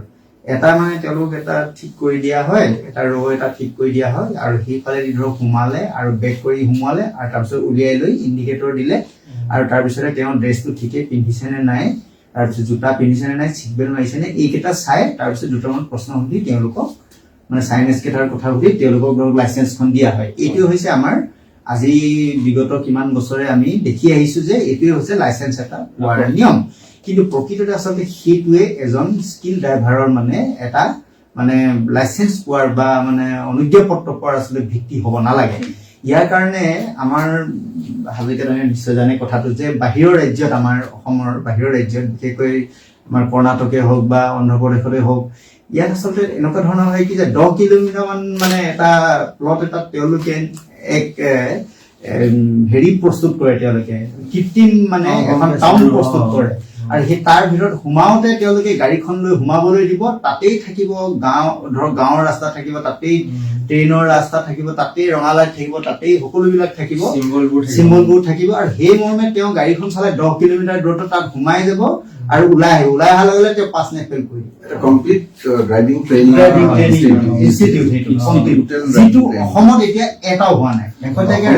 ড্ৰাইভিং স্কুলছ আছে, হয় হয় ড্ৰাইভিং স্কুলছ আছে, ড্ৰাইভিং ট্ৰেইনিং ইনষ্টিটিউট নাই। এতিয়া এইটো আমাৰ জনসাধাৰণৰ কাৰণে এটা ভাল খবৰ। অসম চৰকাৰে এইবাৰ বাজেটত হেৰি দিছে আৰু ব্যৱস্থা গ্ৰহণ কৰিছে, বিচাৰিছে যে অসমৰ প্ৰত্যেকখন এছেম্বলি কনষ্টিটুৱেঞ্চিত, একোখন এছেম্বলি কনষ্টিটুৱেঞ্চিত একোখন এইটো আপুনি কোৱাৰ নিচিনাকৈ এখন কমপ্লিট ড্ৰাইভিং ট্ৰেইনিং ইনষ্টিটিউট, এইটো এক্ৰেডিটেড ড্ৰাইভিং ট্ৰেইনিং চেণ্টাৰ বুলি কৈছে। ন্যূনতম কিন্তু 4 বিঘাৰ পৰা 10 বিঘাৰ ভিতৰত মাটি কিন্তু থাকিব লাগিব। তাত আপুনি কমপ্লিট ট্ৰেইনিং ট্ৰেক থাকিব, তাত যান বাহন আইনৰ চব নিয়মাৱলী তাত হেৰি থাকিব, অট'মেটেড চিষ্টেম হ'ব, হিউমেন এৰৰ যাতে নাথাকে। অসমত যোনটো ষ্টেণ্ডাৰ্ড ড্ৰাইভিং প্ৰচিডিঅ'ৰ আছিলে আগতে, তাত হিউমেন ইণ্টাৰফাৰেঞ্চ কেতিয়াবা কেতিয়াবা হৈ যায়। ত' হিউমেন ইণ্টাৰফাৰেঞ্চ যদি হয় তেতিয়াহ'লে হিউমেন এৰৰটো তাত থকাটো স্বাভাৱিক। ত' সেইটো কাৰণে হিউমেন এৰৰ নাইকিয়া কৰিবৰ কাৰণে আৰু আমি আশা কৰিছো তেনেকুৱা ধৰণৰ আৰু গোটেই সংস্থাতে হওক আৰু তেতিয়া আচলতে দুৰ্ঘটনাটো অলপ কমিব। আৰু আমি এটা কথা প্ৰত্যক্ষ কৰো দেই, আমি দেখিছো যে যিমানবোৰ পথ দুৰ্ঘটনা সংঘটিত কৰে বা হয়, সেইবিলাক বেছিভাগে কিন্তু লাইচেঞ্চ থকাসকলে কৰে। নথকাসকলে কৰিলেতো কোনো ক'বলগীয়া নাথাকেই, কিন্তু যিসকলৰ আছে সেইসকলেই মানে বেছিকৈ কৰে। তাৰমানে আমাৰ আচলতে সেই স্কিল যিটো এখেতে ক'লে আমাৰ সন্দীপ ডাঙৰীয়া, সেইটোহে আচলতে প্ৰতীয়মান হয় তাৰমানে তেওঁলোকৰ ক্ষেত্ৰত। গতিকে আমি ভাবো কি যে ইয়াৰ কাৰণে পৰিবহণ বিভাগটোৱে আচলতে যাৱতীয় কৰিব লগা আৰু অলপ কাম আছে। আমি ভাবো যে আমি যেতিয়া এখেত আমাৰ সঞ্জীৱ হাজৰিকা ডাঙৰীয়া যেতিয়া দ্বিতীয় আছিল, আমি তেতিয়া এটা কাম কৰিছিলো আলোচনা কৰি যে ৰাতিপুৱা সময়ত যেতিয়া টেষ্ট ল'বলৈ আহে তেওঁলোকে, প্ৰথমতে আমাৰ লাৰ্ণাৰ দিয়া হয়, তাৰপাছত আমাৰ যিটো ফাইনেল টেষ্ট ল'বলৈ আহে, সেই টেষ্ট লোৱাৰ আগত আমি প্ৰায় হাফ এন আৱাৰ্ছ বা 20 মিনিটৰ বা 30 মিনিটৰ ভিতৰত আমি তেওঁলোকক পথ সুৰক্ষা সম্পৰ্কীয় আমি তেওঁলোকক জ্ঞান এটা দিবৰ কাৰণে চেষ্টা কৰোঁ। তাত ময়ো উপস্থিত আছিলোঁ, কেইবাদিনো মোৰ ইউটিউবতো আছে তেনেকুৱা হেৰি, আৰু এখেতো কেতিয়াবা যায়, আমাৰ এনভিআইসকল থাকে, আমি সেই কামটো কৰিছিলোঁ। কাৰণ আমাৰ এনেকুৱা এটা অৱস্থা হয় যে আমি যিসকলে এক্সিডেণ্ট সাধাৰণতে কৰে সেইসকলক আমি সজাগতা কৰিবৰ কাৰণে কোনো স্থানতে লগ নাপাওঁ। ধৰক আমি এতিয়া বিদ্যালয়বিলাকত যাওঁ, কলেজবিলাকত যাওঁ, কিন্তু মানে কি হয়, যিসকলে সাধাৰণতে সংঘটিত কৰে সেইসকলক আমি লগ নাপাওঁ। আৰু যদি বাছৰ আমি ড্ৰাইভাৰসকলক বিচাৰো, ধৰি লওক বাছৰ ড্ৰাইভাৰকেইটা কেতিয়াও আমাৰ মিটিঙত নবহে, কাৰণ তেওঁ দিনটো ৰানিঙতে থাকে। আচলতে হেৰি ড্ৰাইভিং লাইচেন্সখন যদিও দিয়া যায়, কৌশলটো আয়ত্ত কৰাটো চালকজনৰহে কাম, মানে স্কিলটো। এতিয়া ধৰি লওক আপুনি আপোনাৰ নিৰাপত্তাৰ কাৰণে বন্দুকৰ লাইচেন্স বিচাৰিল, নহয় জানো? এতিয়া চৰকাৰে যদি আপোনাক বন্দুকৰ লাইচেন্স দিছে, এতিয়া লাইচেন্সখন দিয়াৰ পিছত আপোনাৰ যদি বন্দুক চলোৱাৰ স্কিল নাথাকে, আপুনি যদি গুলিটো মাৰোতে টাৰ্গেট কৰি মাৰিব, এইটো যদি বেলেগ ফালে গুচি যায় তেতিয়াহ'লেতো অসুবিধা হ'ব। তো ড্ৰাইভিঙৰ ক্ষেত্ৰতো তেনেকুৱা হৈছে, ড্ৰাইভিঙৰ লাইচেন্সখন দিয়া হৈছে, তেওঁ প্ৰিলিমিনাৰী টেষ্টখিনি কৰি পিনে লাইচেন্সখন দিয়া হৈছে, কিন্তু বাকী যোনটো স্কিল আমাৰ সন্দিকৈ ডাঙৰীয়াই যোনটো কৈছে, মই কৈছো স্কিল ডেভেলপ কৰাটো ড্ৰাইভাৰজনৰ কাম। তো সেইটো কাৰণে আমি সজাগ নহয়। আচলতে আমি প্ৰত্যেকেই যোনে চাইকেল চলোৱাই হওক বা গাড়ী চলোৱাই হওক, মটৰচাইকেল চলোৱাই হওক, প্ৰফেচনেল হওক বা হেৰিয়ে হওক, চালকসকল আমি সজাগেই নহয়, সজাগ নহয়। সেইটো কাৰণে আমি নিজৰ স্কিলটো আমি ডেভেলপ কৰিবলৈ নিবিচাৰো। চাইকেল চলোৱা বুলি কওঁতে এটা কথা মনত পৰিছে যে আমাৰ চাইকেল যিসকল আৰোহী তেওঁলোকেও কিন্তু চাইকেল চলাওঁতে এটা কথা লক্ষ্য ৰখা উচিত। আমি অনুৰোধ কৰিম আমাৰ যিসকল ৰাইজে আমাৰ আজি এই অনুষ্ঠানটো তেওঁলোকে শুনি আছে, তেওঁলোকে এটা কথা সকলোৱে লক্ষ্য ৰখা উচিত, সন্ধিয়া সময়ত যেতিয়া তেওঁলোকে চাইকেল চলাই যায়, তেওঁলোকৰ চাইকেলবোৰ কিন্তু সদায় যিটো আমাৰ যিটো লগোৱা হয় যে আমাৰ ৰিফ্লেক্টৰটো কিন্তু প্ৰতিখন চাইকেলত লগোৱা হৈছে। আৰু 2 নম্বৰ কথা হ'ল চাইকেল আৰোহীসকলে তেওঁলোকে সন্ধিয়া সময়ত কেতিয়াও কলা ড্ৰেছ পিন্ধি কিন্তু চাইকেল চলাই নাযাব। এতিয়া অন্যথা কি হয়, যিটো ডাটাত সেই হয়। 2022 চনৰ যিটো ডাটা তাতে 32,825 জন পথচাৰীৰ মৃত্যু হৈছে। পথচাৰী মৃত্যু হৈছে হয়, হয়। আৰু সেইবিলাক হৈছে যে বাছ বা ট্ৰাক বা অন্যান্য সৰু গাড়ীয়ে তেওঁলোকক মহতিয়াই থৈ দিছে। হয়। তেওঁলোকে আচলতে লাইট নোহোৱাকে যায়। হয়, লাইট নোহোৱাকে যায়। এতিয়া সেইটো কথাও আমি জানিব না, বিচাৰিছো। আমি এতিয়া যেতিয়া গাড়ী এখন আমি আইনখনে চলাই যাওঁ, পথচাৰীসকলৰ কাৰণে কি নিয়ম, যিসকল আমাৰ বাইচাইকেল চলোৱা মানুহ, হয়। যিসকলে এতিয়া আমি এতিয়া চাওঁ বহু মানুহ হাজিৰা কৰা মানুহ আছে, হয়, বহু হয়। দূৰৰ পৰা তেওঁলোকে জকাই চকাই আপুনি যদি এইটো সময়ত যায়, বহুত মানুহে হয়, চাইকেল চলাই এইটো সময়ত টাউনৰ পৰা তেওঁলোক ঘৰলৈ ঘূৰি যায়। এতিয়া সেইটোৱে হৈছে তেওঁলোকে কোলা ড্ৰেছ পৰিধান কৰি যায়, ৰাস্তাৰ দাঁতিয়েদি গৈ আৰু তেওঁলোকৰ চাইকেল বিলাকৰ ৰিফ্লেক্টৰ নাথাকে। ৰিফ্লেক্টৰ নাথাকে। বেছিভাগৰ এইটো সেইটো নাথাকে। তেওঁলোকৰ তাৰমানে ক্ষেত্ৰত কি এইটো- নিয়ম আৰু হয়। নহয়, যান বাহন আইনত চাইকেল চলোৱাজনৰ কাৰণেও নিয়ম আছে, হয়। পথচাৰীৰ কাৰণেও নিয়ম আছে। মানে নিয়মটো এনেকুৱা, ছাপ'জ যদি মই চাইকেল চলাইছো তেতিয়াহ'লে চাইকেলটো হ'ল এটা শ্ল' মুভিং ভেহিকুল, নহয় জানো? চাইকেলৰ এটা বহুত কম স্পীড আছে। এখন গাড়ী যদি আমি মিনিমাম 40 কিলোমিটাৰ স্পীড বুলি যদি ধৰো, এতিয়া চাইকেলখনৰ 5 কিলোমিটাৰ স্পীড ধৰিব লাগিব আপুনি। এতিয়া চাইকেল চলোৱা মানুহজনে যদি আমাৰ এটা নৰ্মেল এটা আমাৰ এইটো কি বুলি ক'ব, মানে হিউমেন ফেনমেনন বুলি মই ইংলিছতে কৈছো, হিউমেন অসমীয়া শব্দটো মোৰ অহা নাই। এতিয়া হিউমেন ফেনমেনন আছে, ধৰক মই নিজে হ'লেও ভাবো কেতিয়াবা যে মই নিজেই প্ৰায়ৰিটি বুলি ভাবো, মানে পেডেষ্ট্ৰিয়ানজনে প্ৰায়ৰিটি পাব লাগে বুলি ভাবো। একচুৱেলি পাব লাগে, পাব লাগে। প্ৰথম তেওঁলোকৰ আটাইতকৈ বেছি অধিকাৰ আছে পেডেষ্ট্ৰিয়ানৰ। প্ৰায়ৰিটি পাব লাগিলে এইটো কেতিয়াও হ'ব নালাগে যে যিহেতু খোজকাঢ়ি যোৱা মানুহজন লাহে লাহে খোজকাঢ়িব। এতিয়া তেওঁ যদি ৰাস্তাত বহুত স্পীডত আহি থকা গাড়ী এখন দেখিও যদি তেওঁ সাৱধান নহৈ পেলাই লাহে লাহে যদি ৰাস্তাটো পাৰ হৈ যাবলৈ বিচাৰে, তেতিয়াহ'লে সেইটো খোজকাঢ়ি যোৱা মানুহজনৰে ভুল। তেওঁ দুইফালে যান বাহন আইনত কোৱা হৈছে যে আপুনি ৰাস্তাটো ক্ৰছ কৰোঁতে সদায় এইটো পাৰ্পেণ্ডিকুলাৰ দি ক্ৰছ কৰিব, মানে ইফালৰ পৰা সিফাললৈ যাওঁতে আপুনি বেকাকে নাযাব। মানে বেকাকে নাযাব আৰু চিধা চিধি যাব। তাৰ মূল কথাটো হ'ল যে চিধা চিধিকে গ'লে আপুনি শ্বৰ্ট ডিষ্টেঞ্চ এটা পাব, আৰু যদি আপুনি বেকাকে দীঘলীয়াকৈ যায় তেতিয়াহ'লে বহুত দূৰ খোজকাঢ়িব লাগিব আৰু আপোনাৰ বেছি সময় আপুনি ৰাস্তাৰ মাজত থাকিব। তো সেইটো এটা নিয়ম বুলি দিছে। আৰু প্ৰথমতে আপুনি খোজকাঢ়োতে সদায় ৰাস্তাৰ দুইফালে চাব লাগে। আপুনি সোঁহাতে চাব লাগিব। প্ৰথমতে আপুনি সোঁহাতে চাব লাগিব, আৰু তাৰপিছত অলপ দূৰ যোৱাৰ পিছত আপুনি বাওঁহাতে চাব লাগিব। এতিয়া আমি কোৱাৰ লগে লগে মই এটা কথা আপোনালোকক জনাইছো, ইংলেণ্ডত যদি আপুনি ৰাস্তা ক্ৰছ কৰে তেতিয়াহ'লে সাধাৰণতে আমি ৰাস্তা ক্ৰছ কৰিলে সদায় তলমূৰ কৰি পিনে ক্ৰছ কৰোঁ, আমি ৰাস্তাটো চাই পিনে ক্ৰছ কৰোঁ। সেইটো কাৰণে তাত বিভাগীয়ভাৱে ব্যৱস্থা লোৱা হৈছে যে লুক ৰাইট, তলত লিখা থাকিব। আপুনি যেতিয়া ৰাস্তাটো প্ৰথম ভৰি দিব তলত লিখা থাকে বগা আখৰে ডাঙৰকে লুক ৰাইট। তাত গতিকে আপুনি লুক ৰাইটটো যেতিয়া দেখিব আপুনি ৰাইট চাইডে চাবৰ কাৰণে বাধ্য হৈ যাব, মানুহজনক কৈ দিয়া যায়। এতিয়া আমাৰ ইয়াতো ধৰক লুক ৰাইট বা সোঁফালে চাওক, এই বস্তুটো ক'তো নাথাকে। আমি যান বাহন আইনতহে লিখা আছে, নহয় জানো? আমি চাইনবোৰ্ড দিও আমি ক'তো কোৱা নাই, বা মানুহে কিতাপো নাই আমাৰ তেনেকুৱা ধৰণে। মই এখন কিতাপ লিখিছিলো বাৰু, কিন্তু ধৰক পুথি ক'তো নাই মানুহে পঢ়ি বা হাতত লৈ যাবৰ কাৰণে। গতিকে এবাৰ যদি মনত আছে, যদি কাৰোবাৰ যদি মনত আছে যদি আছে, তো সেইটো কাৰণে তো এই চেনেলৰ যোগেদিও আমি পথচাৰীসকলৰ কাৰণে মই কৈছো যে সদায় ৰাস্তা ক্ৰছ কৰোঁতে চিধা চিধি ক্ৰছ কৰিব লাগে, আৰু প্ৰথম ক্ৰছ কৰোঁতে সোঁহাতে চাব লাগে, তাৰপিছত অলপ দূৰ গৈ বাওঁহাতে চাব লাগে। তাৰমানে সোঁহাতে এইটো কাৰণেই চাব লাগে, আমি ক্ৰছ কৰোঁতে আমাৰ বাওঁহাতৰ ইটো দিশৰ পৰা যিহেতু গাড়ী মটৰবোৰ আহিব, তো সেইটো হ'ল যান বাহনৰ নিয়ম। আৰু চাইকেল চলোৱাজনৰ কাৰণেও একে ধৰণৰ নিয়ম। তেওঁ ৰাস্তা ক্ৰছ কৰোঁতে সদায় হাতখন দি পেলাই তো এক্সিডেণ্ট হয়। এতিয়া গাড়ী এখন যিহেতু যদি আপুনি গাঁৱৰ পৰা হাজিৰা কৰা মানুহ এজন টাউনলৈ আহিছে, ঘূৰি যাওঁতে এক্সিডেণ্ট কৰিলে, তো ঘূৰি যাওঁতে সদায় গধূলি ৰাস্তা ক্ৰছ কৰোঁতে ধৰি লওকচোন আপুনি 5টা বাজিছে, সন্ধ্যা সময়, তো সন্ধ্যা সময়ত যদি হাইৱে ক্ৰছ কৰোঁতে চাইকেল চলোৱা মানুহজন যদিও সাৱধান হ'ব লাগিব, তেওঁ সজাগ থাকিবই লাগিব। তো মূল কথাটো হ'ল যে আমি প্ৰত্যেকেই সজাগ হ'বই লাগিব। মই নিজৰ কাৰণে, নিজৰ সুৰক্ষাৰ কাৰণে মই যদি চাইকেল চলাইছো তেতিয়াও মই সজাগ থাকিব লাগিব, তেতিয়াহে মই নিজেই মানে সুৰক্ষিত থাকিম। তো সেইকাৰণে ক্ৰছ কৰোঁতে সদায় সাৱধান হৈ ক্ৰছ কৰিব লাগে। আৰু এটা কথা কিন্তু সংযোজন কৰিব বিচাৰিছো মই শ্ৰোতাসকলৰ বাবে, এই যে ৰাতিপুৱা সময়ত যিসকল আমাৰ লোকে মানে পাঠ্য ভ্ৰমণ কৰা এটা অভ্যাস আছে তেওঁলোকলৈ আমাৰ এটা অনুৰোধ আছে কি যে তেওঁলোকে যিসকলে নগৰত বাস কৰে তেওঁলোকক আমি অনুৰোধ কৰিছো যে যাতে তেওঁলোকে ফুটপাথেদিহে তেওঁলোকে পাঠ্য ভ্ৰমণটো কৰে আৰু কেইটামান মই উদাহৰণ আপোনালোক দিব বিচাৰিছো যে বেছিভাগ ঘটনা সন্ধিয়া সময়ত আৰু পুৱতি নিশা সময়ত সংঘটিত কুঁৱলী থকা সময়ত বা পুৱতি নিশা এই দুটা কথাৰ লগত এটা কথা জড়িত আছে এক হ'ল টোপনি ক্ষতি কৰি মানে গাড়ী চালনা কৰা মই এটা প্ৰথম উদাহৰণ দিব বিচাৰিছো টোপনি ক্ষতি কৰি গাড়ী চলোৱাৰ বাবেই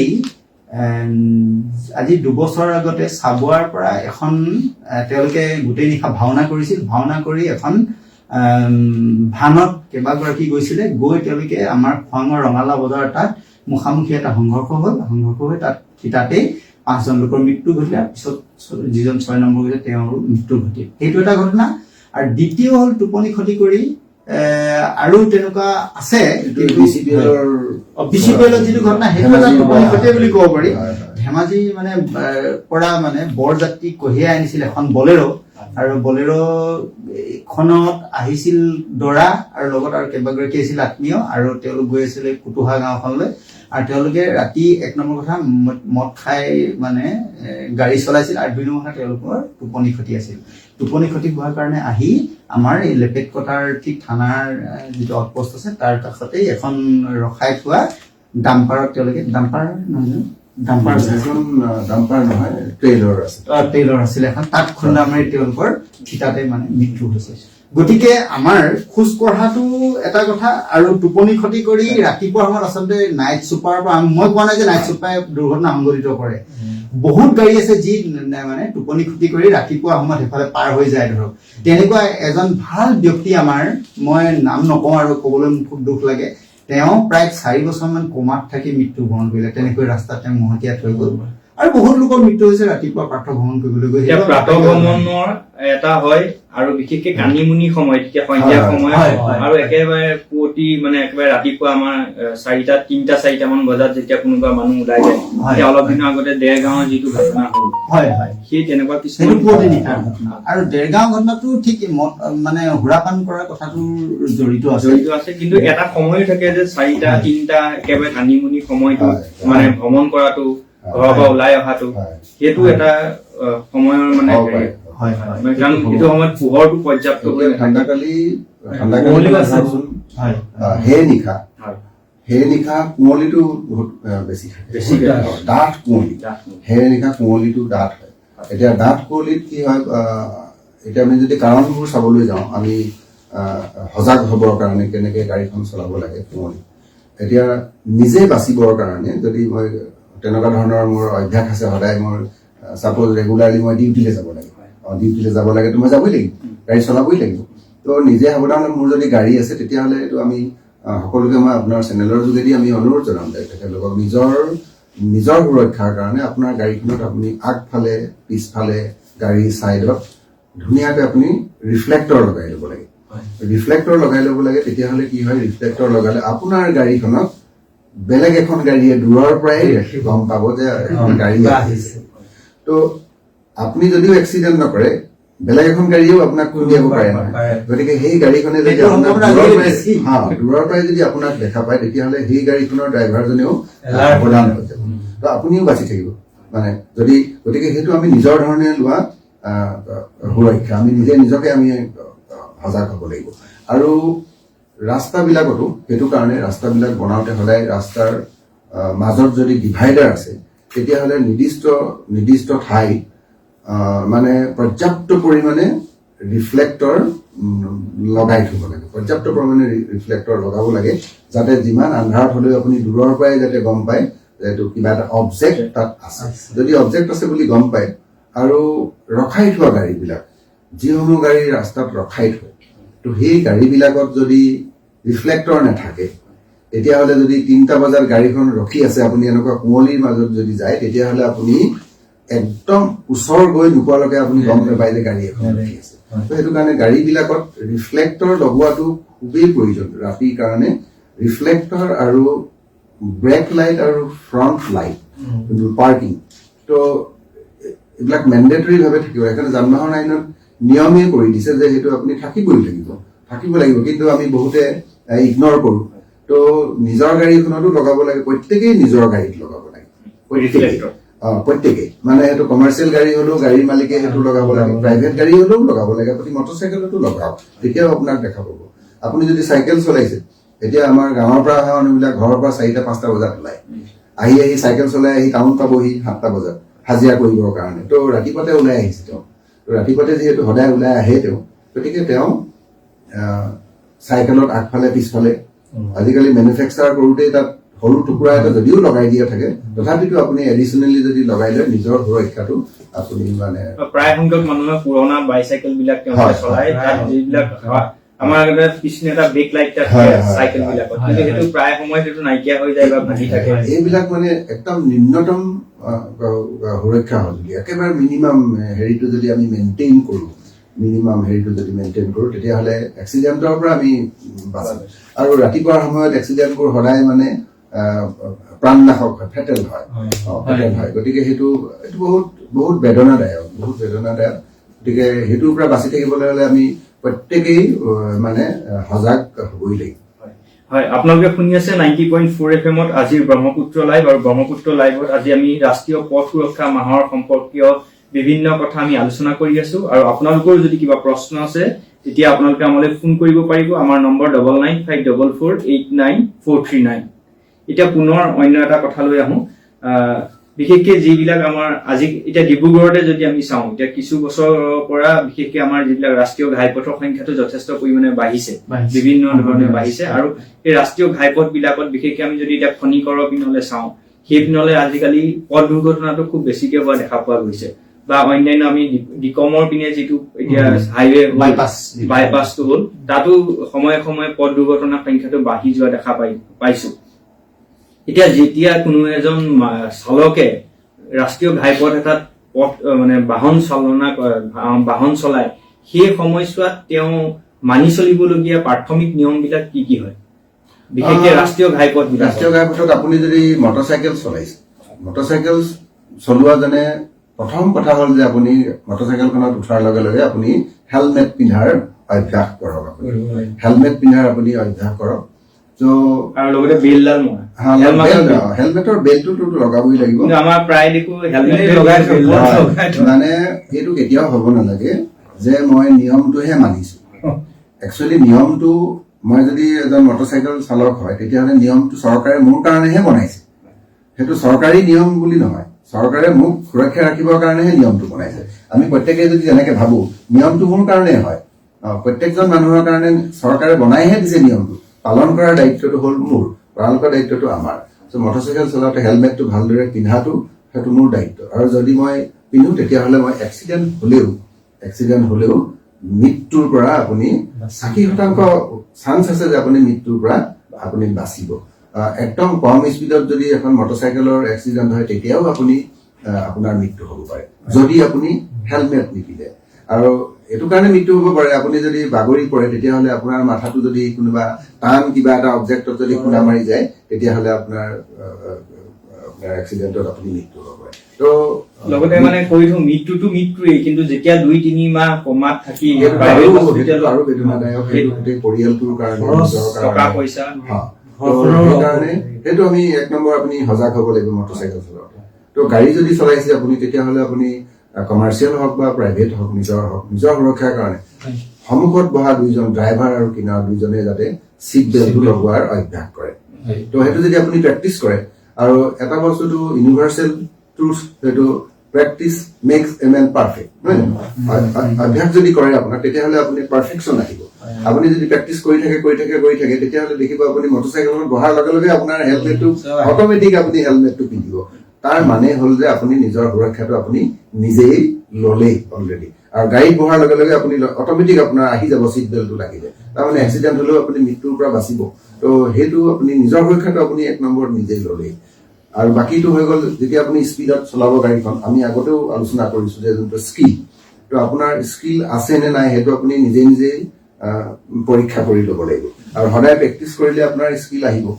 তো আমাৰ ইয়াত এতিয়া হাইৱেত আমি যাওঁ যে মেক্সিমাম স্পীড কিমান, নহয় জানো?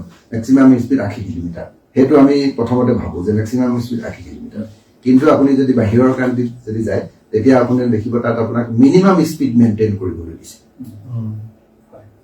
তাত কৈছে যে আপুনি minimum speed, আমাৰ ইয়াত মিনিমাম স্পীডৰ কথা কোৱা নাই আমাৰ ইয়াত কৈছে যে মেক্সিমাম স্পীডটো আপুনি লিমিট কৰিব লাগিব তাৰ মানে কি হ'ল বাহিৰৰ কাণ্ট্ৰিত মানুহে স্কিল আছে বাহিৰৰ কাণ্ট্ৰিত মানুহে আইন মানিছে মানে তাত যদি নটিফাইড স্পীড আছে তেতিয়াহ'লে সেই নটিফাইড স্পীডটো মানুহে কেতিয়াও এক্সিড নকৰে তাত কিন্তু আমাৰ ইয়াত নটিফাইড স্পীড থাকিলেও মানুহে সুবিধা পালেই সেই স্পীডটো এক্সিড কৰিবলৈ বিচাৰে তো হাইৱে যদিও 70 কিলোমিটাৰ দি আছে মানুহে জানে যে 70 কিলোমিটাৰ তথাপিতো কিন্তু মানুহে দেখিছে সুবিধা পালে 100 কিলোমিটাৰ স্পীডত চলাব তো সেইটো কাৰণে তো সেইটো আমি সাৱধান থাকিব লাগে যে আমি ইয়াত 70 কিলোমিটাৰ স্পীড আছে তাতকৈ যাতে আমি কোনো হেৰিত যাতে আমি এক্সিড কৰিবলগীয়া নহয় যাতে নকৰোঁ সেই সাৱধানতা যদি আমি লৈ থাকোঁ তেতিয়াহ'লে আপুনি এক্সিডেণ্টৰ পৰা বাচিব কম স্পীডত চলালে আপুনি এক্সিডেণ্টৰ পৰা এইটো কাৰণে আপুনি বাচিব পাৰে আপোনাৰ সন্মুখত যদি হঠাৎ কিবা এটা আনৱান্টেড কিবা এটা যদি ঘটনা ঘটি গ'ল তেতিয়াহ'লে আপুনি নিজৰ সুৰক্ষা ল'বৰ কাৰণে আপুনি সময় পায় সময় পায় মানে সেইটো ৰিয়েকশ্যন টাইম বুলি কয় আপুনি ৰিয়েক্ট কৰিবৰ কাৰণে তাৰমানে গাড়ী এখন যেতিয়া 80 কিলোমিটাৰ স্পীডত থাকে আপোনাৰ ৰিয়েকশ্যন টাইমটো ইমানেই কম কিন্তু ছেকেণ্ডৰ ভিতৰত আপুনি ৰিয়েক্ট কৰিব পাৰিব লাগিব তো আপোনাৰ যোনটো গাড়ী চলোৱাৰ যোনটো মেনেজমেণ্ট যান বাহন আইনৰ সেইটো মেনেজমেণ্ট আপুনি তাক আৰু এইটো আপোনাক আমি কি বুলি ক'ম আগতে আপুনি এছেছমেণ্ট লাগিব আপোনাক মানে আপুনি এটা এছেছ কৰিব পাৰিব লাগিব যে অহা 200 পৰা 400 মিটাৰ ডিষ্টেন্সৰ ভিতৰত আপোনাৰ সন্মুখত কি হ'ব পাৰে সেইটো আপুনি এটা এছেছমেণ্ট আপোনাৰ থাকিব লাগিব প্ৰত্যেকজন চালকৰ সেই এছেছমেণ্ট এটা থাকিব লাগিব তো সেইটো কাৰণে সেই 200 মিটাৰ ভিতৰত থকা এছেছমেণ্টৰ বিষয়ে যদি আপুনি প্ৰিপেয়াৰ হৈ থাকে তেতিয়াহ'লে আপুনি দুৰ্ঘটনাৰ পৰা আপুনি মানে বাচিব পাৰিব আৰু স্পীডটো কম থাকিলে আপোনাৰ কি হয় ৰিয়েকশ্যন টাইমটো আৰু আপুনি সদায় গাড়ী এখন যেতিয়া স্পীডত চলাই প্ৰথম আপুনি এপ্লাই কৰিবলগীয়া হেৰিটো হৈ গ'ল ব্ৰেক প্ৰথমতে আপুনি ব্ৰেকেই এপ্লাই কৰে প্ৰথমে যি ঘটনা হওক আপুনি হঠাৎ যদি গৰু এটা পাৰ হৈ গ'ল তেতিয়াও ব্ৰেক এপ্লাই কৰিব মানুহ এটা যদি পাৰ হৈ গ'ল তেতিয়াও ঘপককৈ ব্ৰেকটোৱে এপ্লাই কৰিব তো সেইটো কাৰণে গাড়ীখন যিমান স্পীডত থাকিব সিমান আপোনাৰ ব্ৰেকিং ডিষ্টেন্সটো আপোনাৰ বেছি হ'ব তাৰমানে ব্ৰেক মাৰিলে সিমান দূৰত গৈহে গাড়ীখন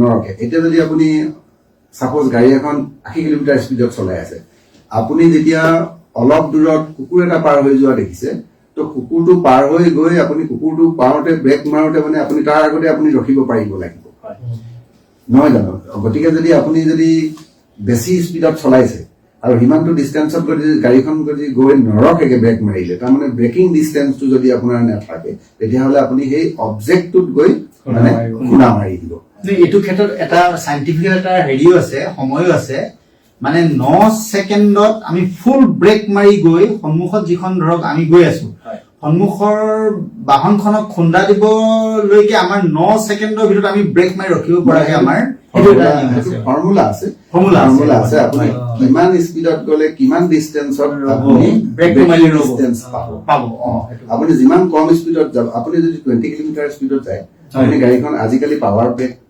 20 কিলোমিটাৰ স্পীডত গ'লে গাড়ীখন ব্ৰেক মাৰি দিলে আপুনি আমি ক'ব পাৰো যে লগে লগে ৰখিব তাৰমানে লগে লগে মিন্স পিছৰ চকা আৰু আগৰ চকাৰ যোনটো ডিষ্টেন্স আছে সেই ডিষ্টেন্সৰ ভিতৰতে গাড়ীখন ৰখিব আপুনি যদি সিমানটো স্পীডত যায় এতিয়া আপুনি টাউনত যদি থানা চাৰিআলিৰ পৰা চকীটিঙিলৈ যদি গাড়ীখন চলায় আপোনাৰ গাড়ী স্পীড থাকিব 10 পৰা 20 কিলোমিটাৰ স্পীডত এতিয়া তাত যদি তেনেকুৱা কিবা ঘটনা হয় আপুনি ব্ৰেক মাৰিলে গাড়ীখন হঠাতে ৰখিব গাড়ী স্কিড নকৰে তো কিন্তু আপুনি হাইৱেত যেতিয়া হয় তেতিয়াহ'লে গাড়ীখন আপোনাৰ 70-80 কিলোমিটাৰ স্পীডত থাকে ডেফিনেটলি তেতিয়া তাত আপোনাৰ ব্ৰেকিং ডিষ্টেন্সো বহুতখিনি যাবগে তো ধৰক আপুনি 20 ফুট ব্ৰেকিং ডিষ্টেন্স 20 ফুটৰ দূৰত্বত গৈহে আপোনাৰ গাড়ীখন ৰ'বগৈ এতিয়া যদি আপোনাৰ 10 ফুটতে আপুনি যদি অবজেক্টটো আছে তেতিয়াহ'লেতো আপোনাৰ আপুনি অবজেক্টতে খুন্দা মাৰিব এতিয়া আৰু লগতে এটা কথা জানিব বিশেষকৈ আমি আগতে প্ৰায়বিলাকে 2 লেনত চলাই থকা মানুহ আজিকালি ৰাস্তাবিলাক প্ৰায় 4 লেন হ'ল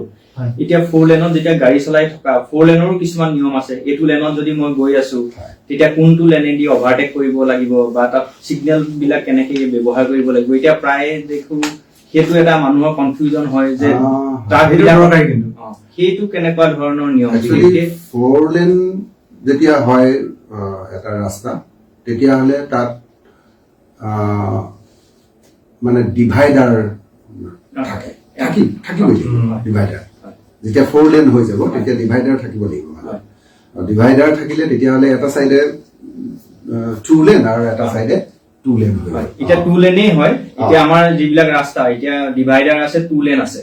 এতিয়া এইটো লেনেদি সাধাৰণতে সন্মুখৰ লেনটোৱেদি সাধাৰণতে ট্ৰাক বিলাক গৈ থকা আমি দেখা পাওঁ। আৰু যেতিয়া ট্ৰাকক অভাৰটেক কৰিবলগীয়া হয় এনে সাধাৰণতে অভাৰটেক কৰোঁতে আমি ৰাইটেদি অভাৰটেক কৰো সাধাৰণতে। কিন্তু এতিয়া 4 লেনত বা 2 লেনত যেতিয়া ট্ৰাক এখন এইটো লেনত গৈ থাকে তাৰ দাঁতিৰ লেনটোৱেদি অভাৰটেক কৰি যাবলগীয়া হয়, সেই নিয়মটো তেতিয়া আমাৰ আচলতে অভাৰটেক কৰিবলৈ হলে আপুনি সদায় ৰাইট চাইডে অভাৰটেক কৰিব লাগিব। লেফ্ট চাইডৰ নিয়ম নাই, লেফ্ট চাইডে অভাৰটেক কৰিবলৈ নোৱাৰে। ট্ৰাক বুলি নহয়, slow' speed vehicle. Slow' speed ভেহিকলটো সদায় লেফ্ট চাইডে দি যাব লাগে। আৰু যেতিয়া 4 লেন হৈ যায়, 4 লেন যেতিয়া হয় ট্ৰাক বুলি যোনটো আপুনি ক'লে, ট্ৰাক বিলাক সদায় মিডিল লেনত যাব। সদায় মিডিল লেনত আপুনি ট্ৰাকটো চলিব। তাৰমানে ট্ৰাকটো যেতিয়া মিডিল লেনত চলে তেতিয়াহ'লে আপুনি লেফ্ট চাইডৰ লেনটো ফ্ৰী থাকে। তাৰমানে লেফ্ট চাইডৰ লেনটো ফ্ৰী থাকিলে কি হয়, যদি কোনো কাৰোবাৰ গাড়ী কিবা কাৰণত ৰখিব লগা হ'ল তেতিয়াহ'লে আপুনি লেফ্ট চাইডৰ লেনটো ফ্ৰী থাকিলে মানে তেতিয়াহ'লে লেফ্ট চাইডেদি গৈ আপুনি তাত ৰখিব পাৰিব। আৰু যদি অভাৰটেক কৰিবলৈ আছে কাৰোবাৰ মানে হাই স্পীডত চলা গাড়ী তেতিয়াহ'লে ৰাইট চাইডেদি অভাৰটেক কৰি যাব পাৰে। এতিয়া যদি ট্ৰাক এখন আমাৰ ইয়াত আপুনি যোনটো কথা কৈছে, এখন ট্ৰাক শ্ল' স্পীডত চলে কিন্তু ই ৰাইট চাইডে ৰাইট লেনত চলাই গৈ আছে। তো এখন যদি মাৰুতি কাৰ স্পীডত চলা গাড়ী ধৰি ললো মই ইন'ভা, ইন'ভা চলোৱা ইন'ভা গাড়ীখন স্পীডি গাড়ী, স্পীডি বনাইছে তেনেকে স্পীডতে যাব গাড়ীখন, স্পীডি গাড়ী। কিন্তু এতিয়া ট্ৰাকখন যদি সোঁহাতে চলি গৈ আছে তেতিয়াহ'লে ইন'ভা গাড়ীখনেতো গাড়ীখনৰ পিছে পিছে গ'লে মানে তাৰ নিৰ্দিষ্ট দূৰত্বটো সময়মতে গৈ নাপাবগৈ। তেওঁ নিৰ্দিষ্ট ডিষ্টেঞ্চটো কভাৰ কৰিবলৈ তেওঁ যথেষ্ট সময় লাগিব। তো সেইটো কাৰণে ইন'ভা গাড়ীখনে বাওঁ হাতেদি যাবৰ কাৰণে বাধ্য হৈ যায়। এতিয়া ইয়াত আমি যদি ভুল বুলি ক'বলৈ যাওঁ তেতিয়াহ'লে এই ট্ৰাক যিজনে চলাইছে তেওঁ একচুৱেলি ৰাইট চাইডে চলোৱাটোহে ভুল। তেওঁ ৰাইট চাইডে চলাব নালাগে, তেওঁ ৰাইট চাইডৰ লেনটো ফ্ৰী ৰাখিব লাগে সদায়। কিন্তু আমাৰ ইয়াত এতিয়া প্ৰায় আপোনালোকেও চাগে মন কৰিছে আজিকালি একেবাৰে মানে বাওঁফালটোৱে লৈয়ে ল'লে আৰু আজিকালি এনেকুৱা হৈ গ'ল। তাৰমানে আমাৰ ইয়াত এতিয়া আপোনালোকে যোনটো দেখিছে এক্সপ্ৰেছৱে যেতিয়া বনোৱা যায় তেতিয়াহ'লে তাত ছাৰ্ভিচ লেন থাকে, ছাৰ্ভিচ লেন। তো আমাৰ ইয়াত এতিয়ালৈকে ছাৰ্ভিচ লেনৰ ব্যৱস্থাটো হোৱা নাই। তো ছাৰ্ভিচ লেনৰ ব্যৱস্থাটো যিহেতু হোৱা নাই আৰু আমাৰ ইয়াত ধৰক আপুনি যোনটো হাইৱে এমিউনিটিজ যোনটো থাকিব লাগে 30ৰ পৰা 50 কিলোমিটাৰ ডিষ্টেঞ্চৰ অন্তৰে অন্তৰে পাৰ্কিং এৰিয়া থাকিব লাগে, ট্ৰাক হওক লং ডিষ্টেঞ্চ ভেহিকলছ হেৰিৰ কাৰণে। তো থাকিব লাগে। আমাৰ ইয়াত সেই বস্তুটো নথকাৰ কাৰণে কি হয়, দূৰণিবতীয়া গাড়ীবিলাক হাইৱেৰ কিনাৰে কিনাৰে মানে ৰাখি থয়। তো হাইৱে কিনাৰে কিনাৰে ৰাখি থয়, তেওঁলোকে ক'ৰবাত ধাবাৰ কিনাৰত ৰাখি দিলে, অকণমান মুকলি জেগা পালে তাতে ৰাখি দিলে। তো সেইটো এটা কাৰণ হয় যে ডাঙৰ গাড়ীবিলাকে মানে আকৌ দূৰণিবতীয়া গাড়ীবিলাকে সেই অসুবিধাটোৰ পৰা হাত সাৰিবৰ কাৰণে সোঁহাতৰ হেৰিটোৱে দি মানে চলাই যায়। আচলতে সোঁহাতেদি চলাব নালাগে, বাওঁহাতেদিয়ে চলাব লাগে। এতিয়া আৰু এটা নহয়, এইটোৰ লগতে মই সংগতি ৰাখি এটা কথা মানে শ্ৰোতাসকলক জনাব বিচাৰিছো যে 22 চনত এই ভুল দিশেৰে যিটো মানে গাড়ী চলোৱা তাৰ কাৰণে 6% পথ দুৰ্ঘটনা কিন্তু সংঘটিত হৈছে, এক্সিডেণ্ট হৈছে। আৰু শেহতীয়া যিটো আমাৰ দেৰগাঁও দুৰ্ঘটনাটো ভুল পথেৰে ট্ৰাকখনে যোৱাৰ কাৰণেই বাছখনৰ লগত মুখামুখি সংঘৰ্ষ হৈছিল। এইটো কিন্তু আমাৰ শেহতীয়া বৰ কৰুণ এটা ঘটনা আমি সাক্ষী হৈছো, মানে বৰ দুখ লগা। বাকীখিনি কথাটো আছেই যে ড্ৰাইভাৰে বোলে মদ খাইছিল কিবা হৈছিল, সেইখিনি এটা বেলেগ দিশ। কিন্তু এই ভুল দিশেৰে তেওঁ কিন্তু মানে চলোৱাৰ কাৰণেই ট্ৰাকখনে এইটো গৈ দুৰ্ঘটনাটো সংঘটিত। আৰু এটা কথা মই কৈছো যে এই বাইলেনৰ পৰা যিটো ওলাই, হয় এই বাইলেন বিলাকত ওলাই খুন্দা মৰাটো কাৰবাৰটো হয়।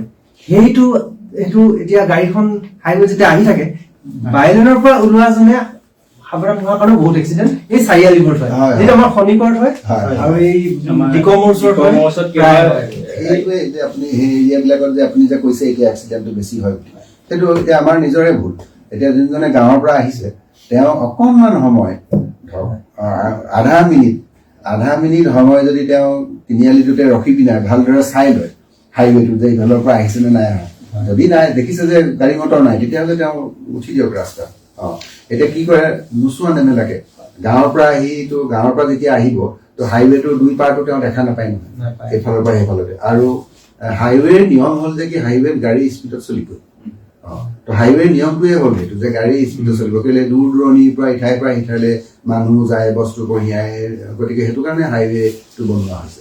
তো সেইটো কাৰণে হাইৱেত যেতিয়া আপুনি বুজিব, আমি সেইটো প্ৰধান ঘাইপথ বুলি কওঁ, তাত যান বাহন আইনত তাত যোনটো চিম্বল আছে যে মেজৰ ৰোড এহেড, তো সেইকাৰণে তাত চিগনেলটো দিয়াই থাকে যে মেজৰ ৰোড এহেড। তো মেজৰ ৰোড এহেড বুলি যেতিয়া আপোনাক ড্ৰাইভাৰজনক আগতে কোৱা হৈছে তেতিয়াহ'লে তেওঁ নিজে সাৱধান হ'ব লাগে। যদি আগত মেজৰ ৰোড আছে তেতিয়াহ'লে মই অকণমান নিজে সাৱধান হওঁ, কিবা আছে নেকি চাই লওঁ। আৰু হাইৱে চলা গাড়ীখনতো স্পীডত যায়েই, তো তেওঁক প্ৰাধান্যটো দিব লাগিব। তো নিয়মটো হ'ল যে আৰু এটা কথা এইখিনিতে জনাই থোৱা নহয় জানো যে আমি পথ সুৰক্ষা সমিতিৰ তৰফৰ পৰা এইটো আমি অনুসন্ধান কৰা হৈছে, আমাৰ ডিব্ৰুগড় জিলাত আমাৰ এইটো কথা বিষয়ে আলোচনা হৈছে। আৰু তাত এটা কথা আমি আমাৰ ফালৰ পৰা কোৱা হৈছে যে যিমানখিনি হাইৱে লিংক ৰুট, সেই লিংক ৰুট বিলাকত প্ৰত্যেকতে এটা মানে স্পীড ব্ৰেকাৰটো দিয়াৰ কথা কোৱা হৈছে, আৰু লগত চাইনেজটো যিটো যে মানে পথটো আহি ইয়াত মানে লাগিছে, এইটো যিটো মানে হাইৱে এহিটটো মানে সেইটো সকলোবিলাক কৰা হৈছে। পূৰ্বতে হয়তো সেইখিনি সকলোখিনি সম্পূৰ্ণ হোৱা নাছিল চাগে, যাৰ কাৰণে বেছিকৈ দুৰ্ঘটনাটো সংঘটিত হৈছিল। আৰু এতিয়াও গোটেইখিনি আমাৰ ডিব্ৰুগড় ডিষ্ট্ৰিক্টত হোৱা নাই, প্ৰায় 100 কিমানটা আমাৰ ডিব্ৰুগড় জিলাতে আছে, বিভিন্ন ৰুট লিংক মানে হেৰি আছে, গতিকে হাইৱেৰ লগত। সেইখিনি কৰাৰ কাৰণে আমাৰ জিলা পথ সুৰক্ষা সমিতিখিনি প্ৰচেষ্টা গ্ৰহণ কৰিছে, অন্য জিলাতো হয়তো এইটো কাম কৰি আছে। আৰু আমাৰ যিসকলে মানে গাড়ী চলায় তেওঁলোকে চাইনেজ বিলাক পঢ়িবলৈ কিন্তু শিকাটো উচিত, যে কোনটো কি। এতিয়া ধৰক মানে আঁচবিলাক চাব আপোনালোকে, ৰাস্তাত এটা কথা বহুতে বুজি নাপায় যে মাজত হাইৱে মাজত এডাল আঁচ দি থৈ দিয়া থাকে, কেতিয়াবা দুডাল থাকে, কেতিয়াবা মাত্ৰ এডাল থাকে দীঘলীয়াকে। এডালৰ অৰ্থটো কিন্তু বহুত মানুহে বুজি নাপায়। এডালৰ অৰ্থ হৈছে যে তেতিয়া কোনো সেই ঠাইত গাড়ীয়ে মানে অভাৰটেক কৰিব নোৱাৰে। বাকী যিখিনি এডাল মানে দ্বিখণ্ডিত, আপুনি একেৰাহে যদি আঁচডাল আছে আৰু এডাল লাইনতে মাজে মাজে চিগা জেগা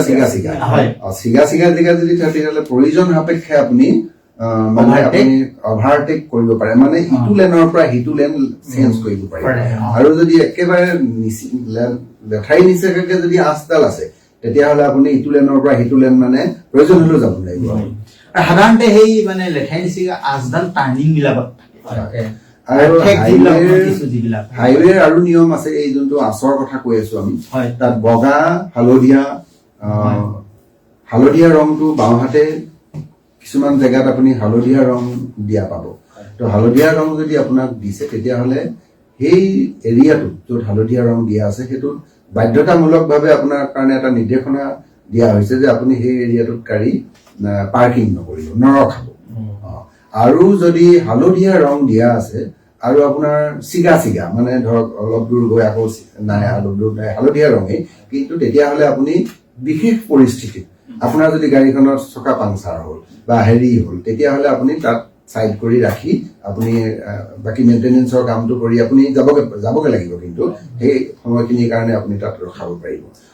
কিন্তু হালধীয়া যদি থাকে তো, আৰু মাজত যদি এই বগা লাইনৰ যোনটো আমি কথা ক'লো চিগা আৰু একেলেঠাৰিয়ে হেৰি থকা, তাৰপিছত য'ত আপুনি দুটা লাইন থাকে, ডাবুল লাইন আছে, তেতিয়াহ'লে ডাবুল লাইন যদি থাকে তেতিয়াহ'লে আপুনি আপোনাৰ যদি আপুনি কোনো ধৰণৰ অসুবিধা দেখা নাই আগত, তেতিয়াহ'লে আপুনি লেনটো মানে চেঞ্জ কৰিব পাৰে, ইটো লেনৰ পৰা সিটো লেনলৈ আপুনি মানে যাব পাৰে। আৰু এটা কথা দিব বিচাৰিছো, বিশেষকে আমাৰ যিবিলাক কমাৰ্চিয়েল ভেহিকল, যাত্ৰীবাহী যিবিলাক বাহন, সেই বাহন বিলাকৰ এজন ড্ৰাইভাৰ থাকে। এতিয়া সেই ড্ৰাইভাৰজনৰ বিষয়ে তেওঁ লাইচেন্স, এতিয়া মই বাহিৰত যেতিয়া দেখিছো, বাহিৰত কিছুমান আমাৰ যিবিলাক টেক্সি বিলাকত দেখিছো, টেক্সি বিলাকত বেংগলোৰ টেক্সি বিলাকত দেখা যায় যে ড্ৰাইভাৰজনৰ ডিটেইলছ এটা গাড়ীখন আপুনি লগোৱা থাকে, তেওঁ লাইচেন্স নাম্বাৰ, তেওঁৰ নাম, বয়স, তেওঁ ব্লাড গ্ৰুপ, টেক্সি বিলাকত ওলা উবেৰ তেনেকুৱা টেক্সি বিলাকত লগোৱা থাকে।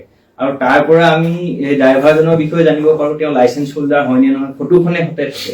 এতিয়া সেই তেনেকুৱা ব্যৱস্থা বিলাকতো আমাৰ ইয়াত এতিয়ালৈকে হোৱা নাই। আমাৰ ইয়াত এতিয়া তেনেকুৱা ধৰণৰ ব্যৱস্থাটো আহি আছে লাহে লাহে। আমাৰ ইয়াত অনাৰটো আমাৰ দিয়া থাকে গাড়ীখনত, অনাৰজনৰ নাম, মোবাইল নম্বৰ দিয়া থাকে, যিজনে ড্ৰাইভিং কৰে ড্ৰাইভাৰজনৰ তেওঁৰ লাইচেন্স আছে নে নাই, লাইচেন্স হোল্ডাৰ বা লাইচেন্সৰ নম্বৰ, তেওঁৰ নামটো, তেওঁৰ ফটো এখন, তেতিয়া আমি গম পাওঁ যে এইখন গাড়ীৰ ড্ৰাইভাৰ এইজনেই হয়। তেনেকুৱা কোনো নিয়ম এতিয়ালৈকে আমি ইয়াত দেখা পোৱা নাই। আমাৰ থাকিলে সুবিধা হয় যাত্ৰীসকলৰ কাৰণে। সেইকাৰণে জানিব বিচাৰিছো, যিহেতু সেইবিলাক সুবিধা আমাৰ এতিয়া ইয়াত হোৱাগে নাই, কিন্তু যিবিলাক কমাৰ্চিয়েল ভেহিকল আমাৰ এতিয়া ধৰি লওক ধেমাজিৰ পৰা বহু মানুহ ডিব্ৰুগড়লৈ আহে, বিভিন্ন তেনেকুৱা যাত্ৰীবাহী বাছ বিলাকত আহে, এতিয়া সেই যাত্ৰীসকলৰ কি দায়িত্ব থাকে? এতিয়া বহুতো আমাৰ অভিযোগ থাকে যে বাহন চলোৱা বা ড্ৰাইভাৰজনে ড্ৰিংক কৰি পেলাই গাড়ী চলাই বা অন্যান্য অভাৰ স্পীডত কৰে, বা গাড়ী চলাই থাকোতে তেওঁ মোবাইলত কথা পাতে, বা আজিকালি এনেকুৱাও হ'ল ড্ৰাইভাৰে ষ্টিয়াৰিং এৰি গুটখা পেকেট এনেকে মিক্স কৰি পেলাই খাই, আমি সেইবিলাকো দেখা পাওঁ। তেনেকুৱা ধৰণৰ বিভিন্ন ধৰণৰ কিছুমান ত্ৰুটি কিছুমান থাকে। সেইবিলাকত আমাৰ গাড়ীখনত কমেও 30-35 জন বা 40-45 জন মানুহ যাত্ৰী হিচাপে জীৱন থাকে, 40-45 জন মানুহ থাকে। সেইসকলৰ দায়িত্বটো কি? সেইটো সময়ত দায়িত্ব আছে, প্ৰত্যেকজন যাত্ৰীৰে দায়িত্ব আছে।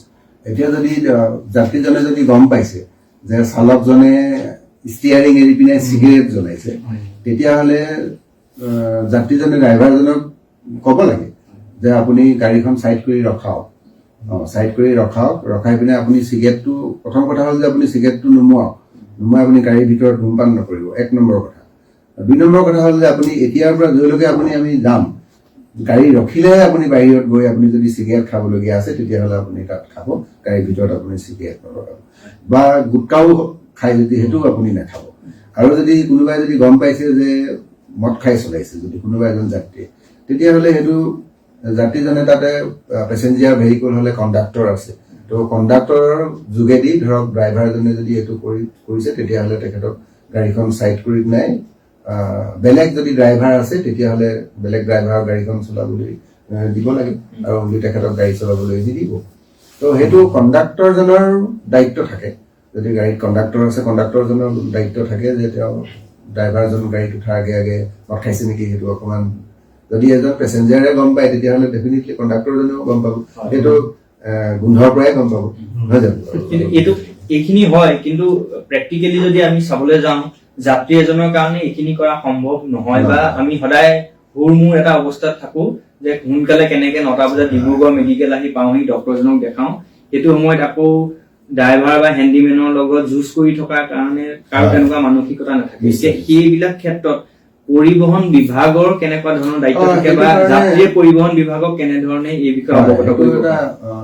এনফৰ্চমেণ্ট উইং আছে, পুলিচৰ ট্ৰাফিক ব্ৰাঞ্চৰ চেকিং আছে, পৰিবহন বিভাগৰ এনফৰ্চমেণ্ট উইঙে জেগাই জেগাই চেকিং কৰে, চেকিংটো কৰি থাকে। যদি তেনেকুৱা ধৰণৰ ড্ৰাইভাৰ যদি ধৰা পৰে তেতিয়াহ'লে যান বাহন আইনত ব্যৱস্থা আছে, আপুনি মদ খাই গাড়ী চলালে আপুনি 10,000 টকা জৰিমনা ভৰিব লাগিব, তো সেইটো ব্যৱস্থা আছে। কিন্তু দুৰ্ঘটনা প্ৰতিৰোধ কৰিবৰ কাৰণে আমাৰ মূলতঃ হ'ল সজাগতা আমাৰ হ'বই লাগিব। ড্ৰাইভাৰজনে সেইটো তেখেতৰ লগত 40 জন বা 50 জন মানুহৰ জীৱন যিহেতু এজন গাড়ী চালকে তেওঁৰ ওপৰতেই নিৰ্ভৰ কৰে, গতিকে সেই চালকজন যথেষ্ট পৰিমাণে সজাগ হোৱাটো দৰকাৰ আৰু সজাগ হোৱাটো উচিত। তেওঁ সজাগ হ'ব লাগে, আৰু কেতিয়াও মানে মদ্যপান কৰি মানে গাড়ী চলাব নালাগে। মানে ধৰক যদি আপুনি এনফৰ্চমেণ্টে জৰিমনা বিহিলে, আপুনি কোৱাৰ নিচিনাকৈ যাত্ৰীসকল গৈ মেডিকেল কলেজ গৈ নাপায়গে নহয়, যাত্ৰীসকল মেডিকেল কলেজ গৈ নাপাব, তেওঁ মানে গাড়ীখন ৰখাই দিব, ড্ৰাইভাৰজনক নমাই দিব। এতিয়া যদি এই কথাটো যদি আমি চাওঁ যে ঠিক আছে বাৰু, আপোনাক আমি ফাইনটো কৰি দিলো আৰু আপুনি মেডিকেল কলেজলৈ যাওক, কিন্তু ফাইন কৰিলেই জানো এক্সিডেণ্ট হ'ব জানো? নহ'ব নহয়। চালকজনেতো মদ খাই পিনে গাড়ীখন চলাই গুলিয়েই নহয়, আমি যান বাহন আইন মতে তেওঁক আমি ফাইনটোহে কৰিলো, নহয় জানো? 10,000 টকাই হওক বা যিমানেই নহওক ফাইন ভৰিলে, কিন্তু সেইকাৰণে তো ড্ৰাইভাৰজন এটা, যিহেতু তেওঁ এটা মালিকৰ দায়িত্ব আছে, তেনেকুৱা টাইপৰ মালিক আছে, ৰাখিব নালাগে যে এবাৰ কমপ্লেইন পাইছে তেওঁ চালে।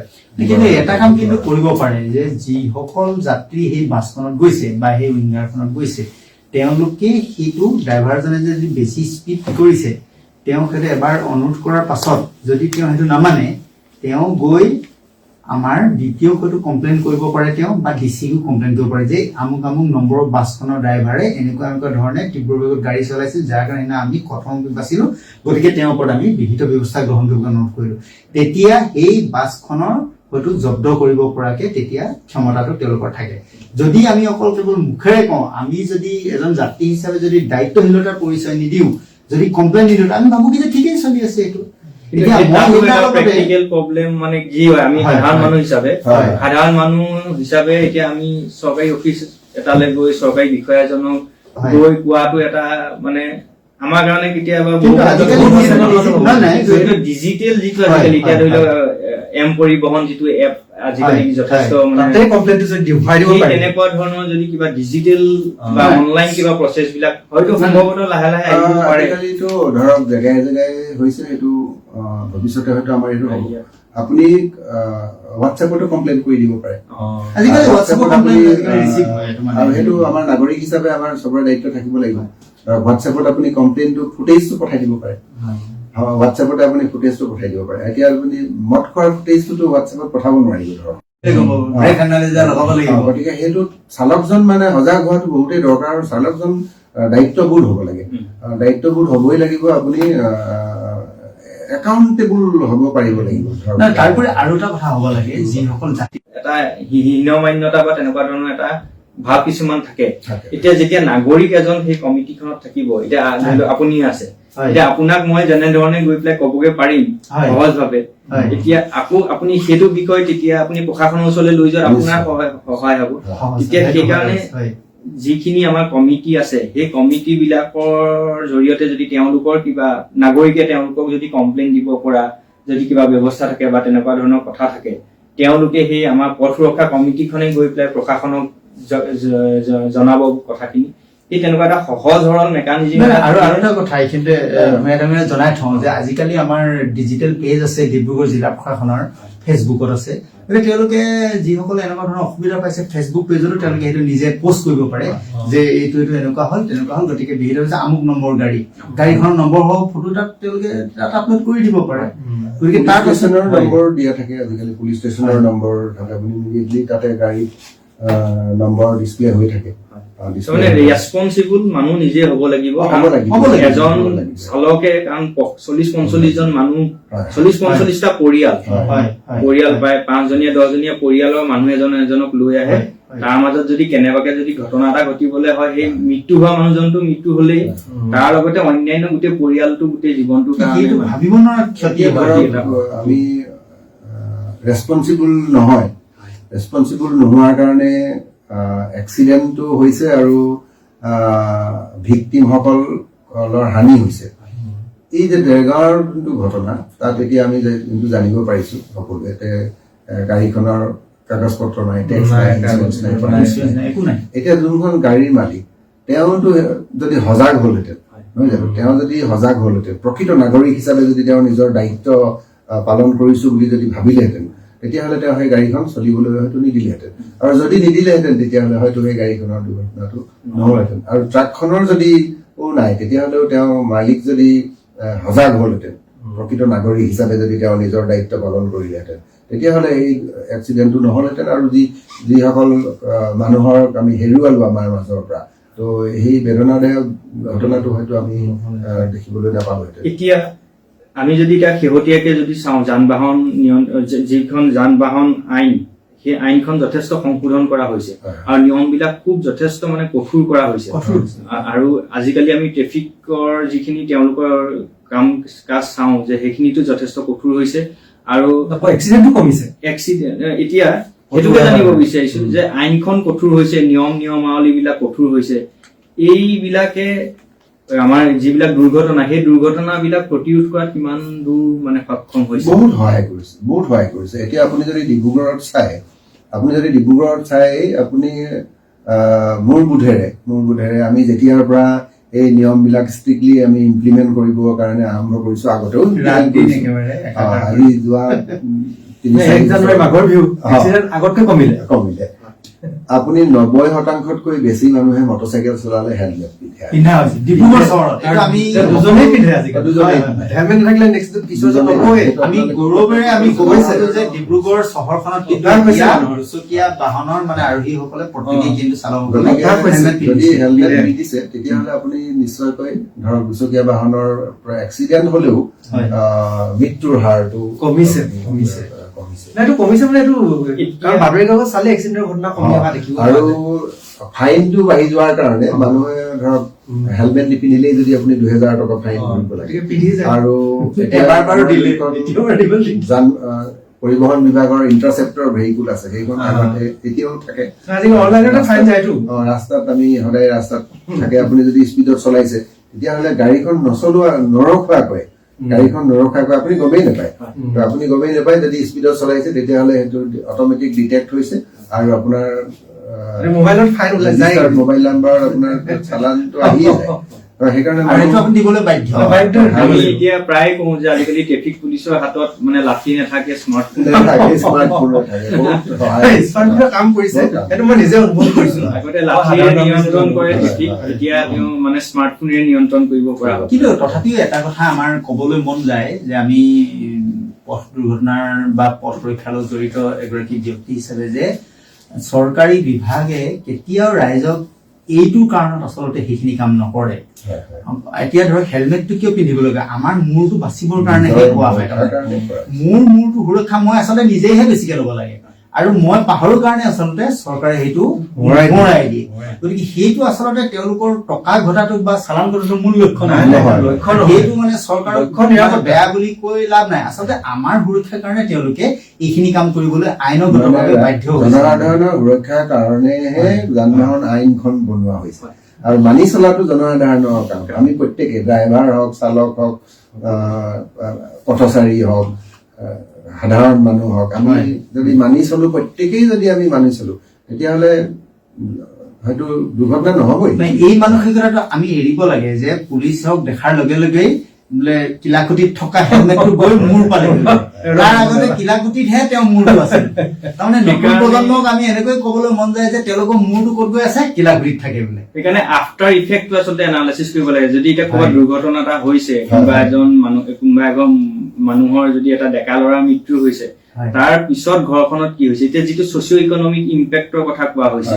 যে কিমান কোটি টকা মানে হানি বিঘিনি হৈছে জিডিপি প্ৰায় 3% জিডিপি ভাৰতত মানে এইটো লোক হানি হৈছে এতিয়া চাকৰি কৰা মানুহ এজন বা ব্যৱসায় কৰা মানুহ এজন যদি কোনোবা এটা সাধাৰণ কথাত যদি তেওঁ এক্সিডেণ্ট হৈছে তাৰ ফলত তেওঁ গোটেই পৰিয়ালটো বা তেওঁ গোটেই ব্যৱসায়টো তেওঁৰ লগত জড়িত অন্যান্য কৰ্মচাৰী এটা দীঘলীয়া এটা সম্পৰ্ক থাকে য'ত সকলো মানুহ তাৰ পৰা প্ৰভাৱিত হয় এই যোনটো 3% জিডিপি হয় আপুনি চাবচোন এতিয়া এই 3% জিডিপিটো আজি 10 বছৰৰ আগতেও 3% অফ জিডিপিয়ে ইকনমিক লছ হৈছিলে আজি তাৰিখতো 3% তাৰমানে আমি সেই লছটো এতিয়ালৈকে আমি কমাব পৰাই নাই একেই হৈ আছে আৰু ই বাঢ়ি গৈ আছে পাৰ্চেণ্টেজটো যদিও 3% আছে এমাউণ্টটো বাঢ়িছে নহয় জানো এতিয়া আমাৰ জিডিপি যিহেতু বাঢ়িলে গতিকে 3% অফ টোটেল জিডিপি মানে কিমান বাঢ়িছে ভাবক আপুনি মানে 1.17 লাখ কোটি টকা লোকচান হৈছে 1.17 লাখ কোটি কিমান শূন্য তাত থাকিব সেইটো মানে এক্সিডেণ্টৰ কাৰণে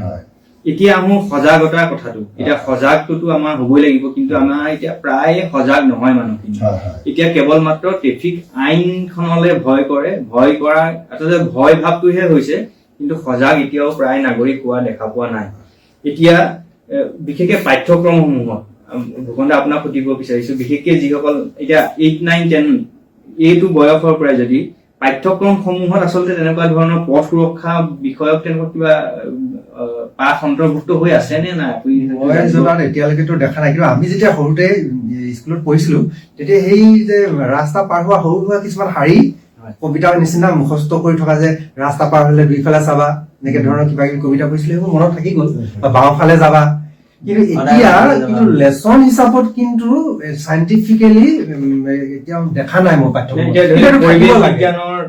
পৰিৱেশ বিজ্ঞান থাকে বা অন্যান্য পথ সুৰক্ষাৰ ধৰি লওক এতিয়া চিন বিলাক কি ধৰণৰ এতিয়া প্ৰায় 18 বছৰৰ তলৰ ল'ৰা ছোৱালী এতিয়া আজিকালি বিভিন্ন ধৰণৰ মটৰচাইকেল চলাই শিক্ষানুষ্ঠানবিলাকত নাগৰিক হিচাপে আমাৰ প্ৰত্যেকৰে এইটো এটা আমি দায়িত্ব যদি আমি পালন কৰি থাকিব পাৰোঁ। এতিয়া শিক্ষানুষ্ঠানত শিক্ষাগুৰুসকলে যদি এটা তেওঁলোকে যদি এনেকুৱা ধৰণৰ এটা কাৰ্যক্ৰম কৰোঁ বুলি যদি ভাবে, উদাহৰণস্বৰূপে মই আপোনালোকে হয়তো জানে, আমাৰ ডিব্ৰুগড়ৰে মাকুমৰ ওচৰত এখন স্কুল আছে।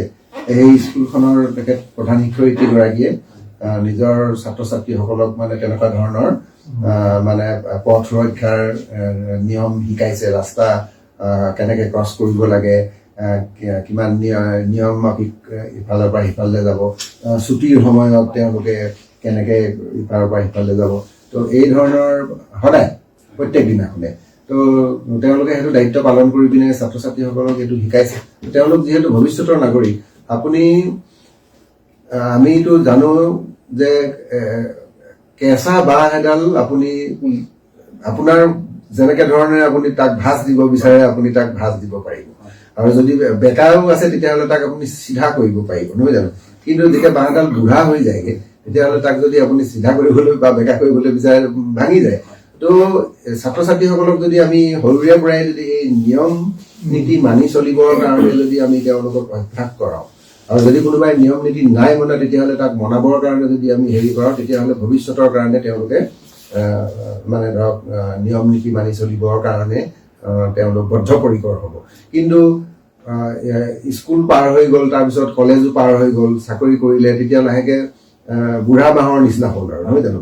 গাড়ী মটৰ কিনিলে, তেতিয়া যদি আমি কওঁ যান বাহন আইন আপুনি এইটো মানি চলিব, এইটো মানি চলিব, তো আগতে কেতিয়াও তেওঁ যদি স্কুলত যদি পঢ়াই নাই, তেনেকুৱা ধৰণৰ কোনো যদি হেৰি কৰাই দেখা নাই, তো সেই এইটো আৰু এডাল কুমলীয়া বাঁহ সেইকাৰণে মানে এনেই 5 লেচন আছে, লেচন মানে এনেকুৱা ক্লাছ 1 2 তেনেকুৱা এটা লেচন এনেকুৱা আছে, কিছুমান চিন আছে তাতে তলত লিখা থাকে আৰু ষ্টপ, মানে হেৰি স্কুল আছে, স্কুলৰ symbol, red light, blue light, yellow light, মানে চিম্পল আছে।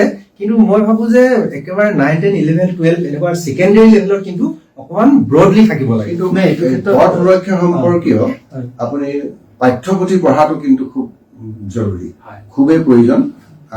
মই নিজেই লিখা এখন কিতাপো আছে, মই আপোনাৰ চেনেলৰ যোগেদি সেইটো ৰাইজলৈ অনুৰোধ জনাম, যদি কোনোবাই ইচ্ছা কৰে তেতিয়াহ'লে গাড়ী চালনাৰ হাত পুথি আৰু পথ সুৰক্ষাৰ নিয়ম, খুব ভাল কিতাপ। সেইটো যদি পঢ়ে আপুনি বহুতখিনি কথা জানিব পাৰিব আৰু সুৰক্ষা সম্পৰ্কীয় বহুত কথা জানিব পাৰে। আৰু কিতাপখন হাতত থাকিলে আপুনি সপ্তাহ পষেকৰ মূৰে মূৰে যদি সেইখন পঢ়ি থাকে তেতিয়াহ'লে এই নিয়মাৱলীৰ বিষয়ে বহুতখিনি কথা জানিব। এইখিনিতে মোৰ ফালৰ পৰা এটা কথা মই জনাই থওঁ যে সজাগতা সম্পৰ্কত ডিব্ৰুগড় জিলাত কিন্তু আমি যথেষ্ট, মোৰ নিজৰো এটা NGO আছে আনন্দ হেবিট বুলি, আমাৰ তৰফৰ পৰা আমি আজিলৈকে 2019 চনৰ পৰা এতিয়ালৈকে 100ৰ ওপৰ আমি মানে এনেকুৱা ধৰণৰ সজাগতা সভা আয়োজন কৰিছো। বিভিন্ন স্কুলৰ মানে বিশেষকৈ 9ৰ পৰা আমি ওপৰ চোৱাখিনিলৈকে আমি মানে লক্ষ্য হিচাপে তেওঁলোকক, যিহেতুকে তেওঁলোকে কিছু বছৰৰ পিছত এখন লাইচেন্সৰ অধিকাৰী হ'ব, সেইসকলক আমি কৰিছো।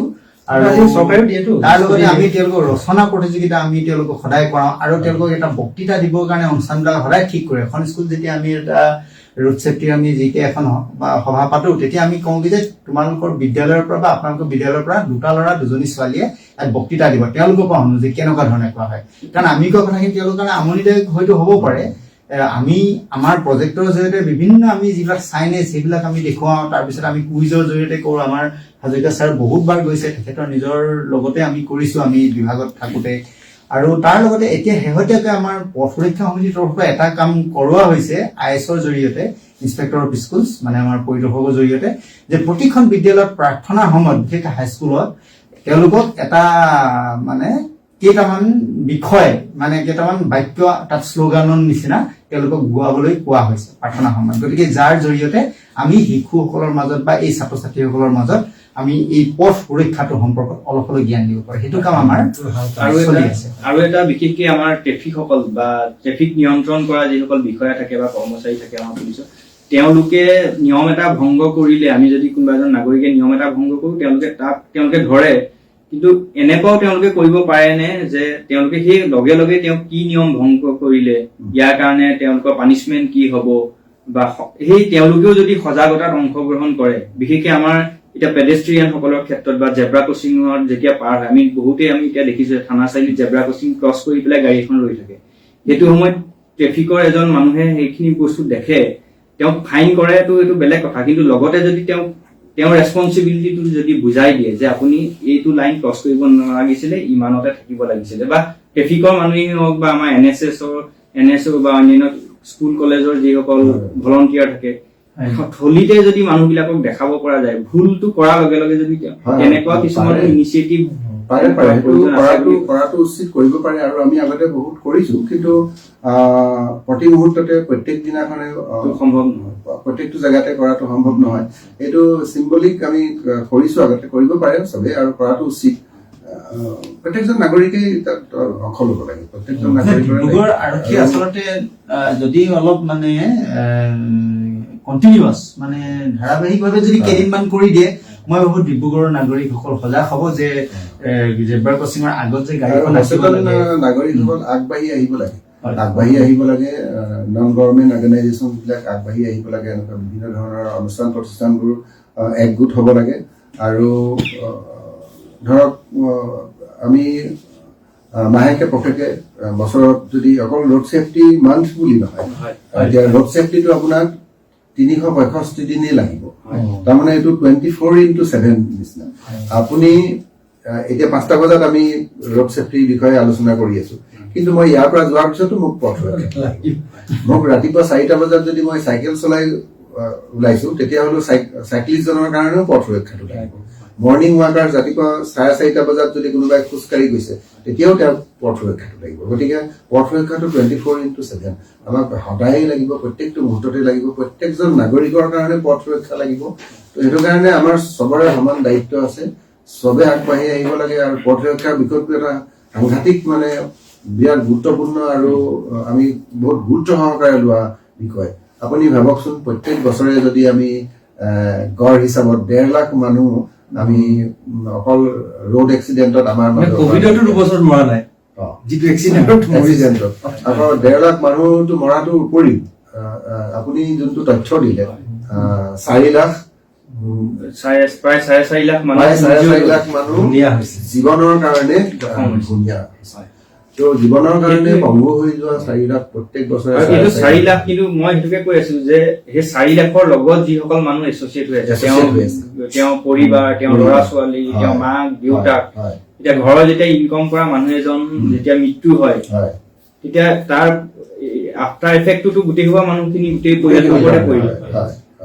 সেইকাৰণে সেইটো চিন্তা যদি মানুহে কৰে, তেতিয়া গাড়ীখন চলাই মানে ষ্টাৰ্ট কৰোতেই যদি সেইটো কথা মনলৈ চিন্তা কৰে, মই মোৰ ওপৰত আৰু 10জন মানুহৰ হেৰি আছে, তেতিয়াই হয়তো মানুহ সজাগ হ'ব, চিটবেল্টডাল মাৰি ল'ব, স্পীডটো লিমিট কৰিব, মোৰ ল'ৰাটো ঘৰত আছে, মোৰ ছোৱালীজনী ঘৰত আছে, সেইটো এতিয়া লাগে। তাৰ উপৰিও গুৰুত্বপূৰ্ণ কথা আপুনি যোনটো ক'লে, আমাক এতিয়া 3% অফ নেশ্যনেল GDP, কিমান 1 লাখ কিমান কোটি টকা বছৰি আমাৰ লোকচান হৈছে। লোকচান মানে হ'ল সেইটো যোনটো আমি কম্পেনচেট কৰিব লাগে, এক্সিডেণ্ট ভিক্টিমক যোনটো আমি কম্পেনচেট কৰিব লাগে। এতিয়া ছাপোজ দুৰ্ঘটনাবশতঃ যদি মোৰ পৰিয়ালৰ কোনোবা এজন মানুহ এক্সিডেণ্টত ঢুকাই গ'ল, তেতিয়াহ'লে এই যোনটো ভিক্টিম পৰিয়াল থাকিলে, তেওঁৰ ঘৰৰ যিসকল বাচি আছে, তেওঁলোকক আমি কেনেকে ধৰণে কম্পেনচেট কৰোঁ।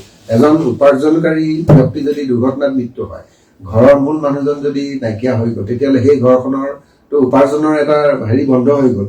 গতিকে তেওঁক কম্পেনচেট কৰিবৰ কাৰণে চৰকাৰৰ ফালৰ পৰা যোনটো পইচা দিব লাগে এক্সিডেণ্টৰ এগেইনষ্টে, তো সেইটো কাৰণে আমি আৰু এটা ইয়াত আমাক আমি সজাগ থাকিব লাগে। প্ৰত্যেক গাড়ীৰ মালিক,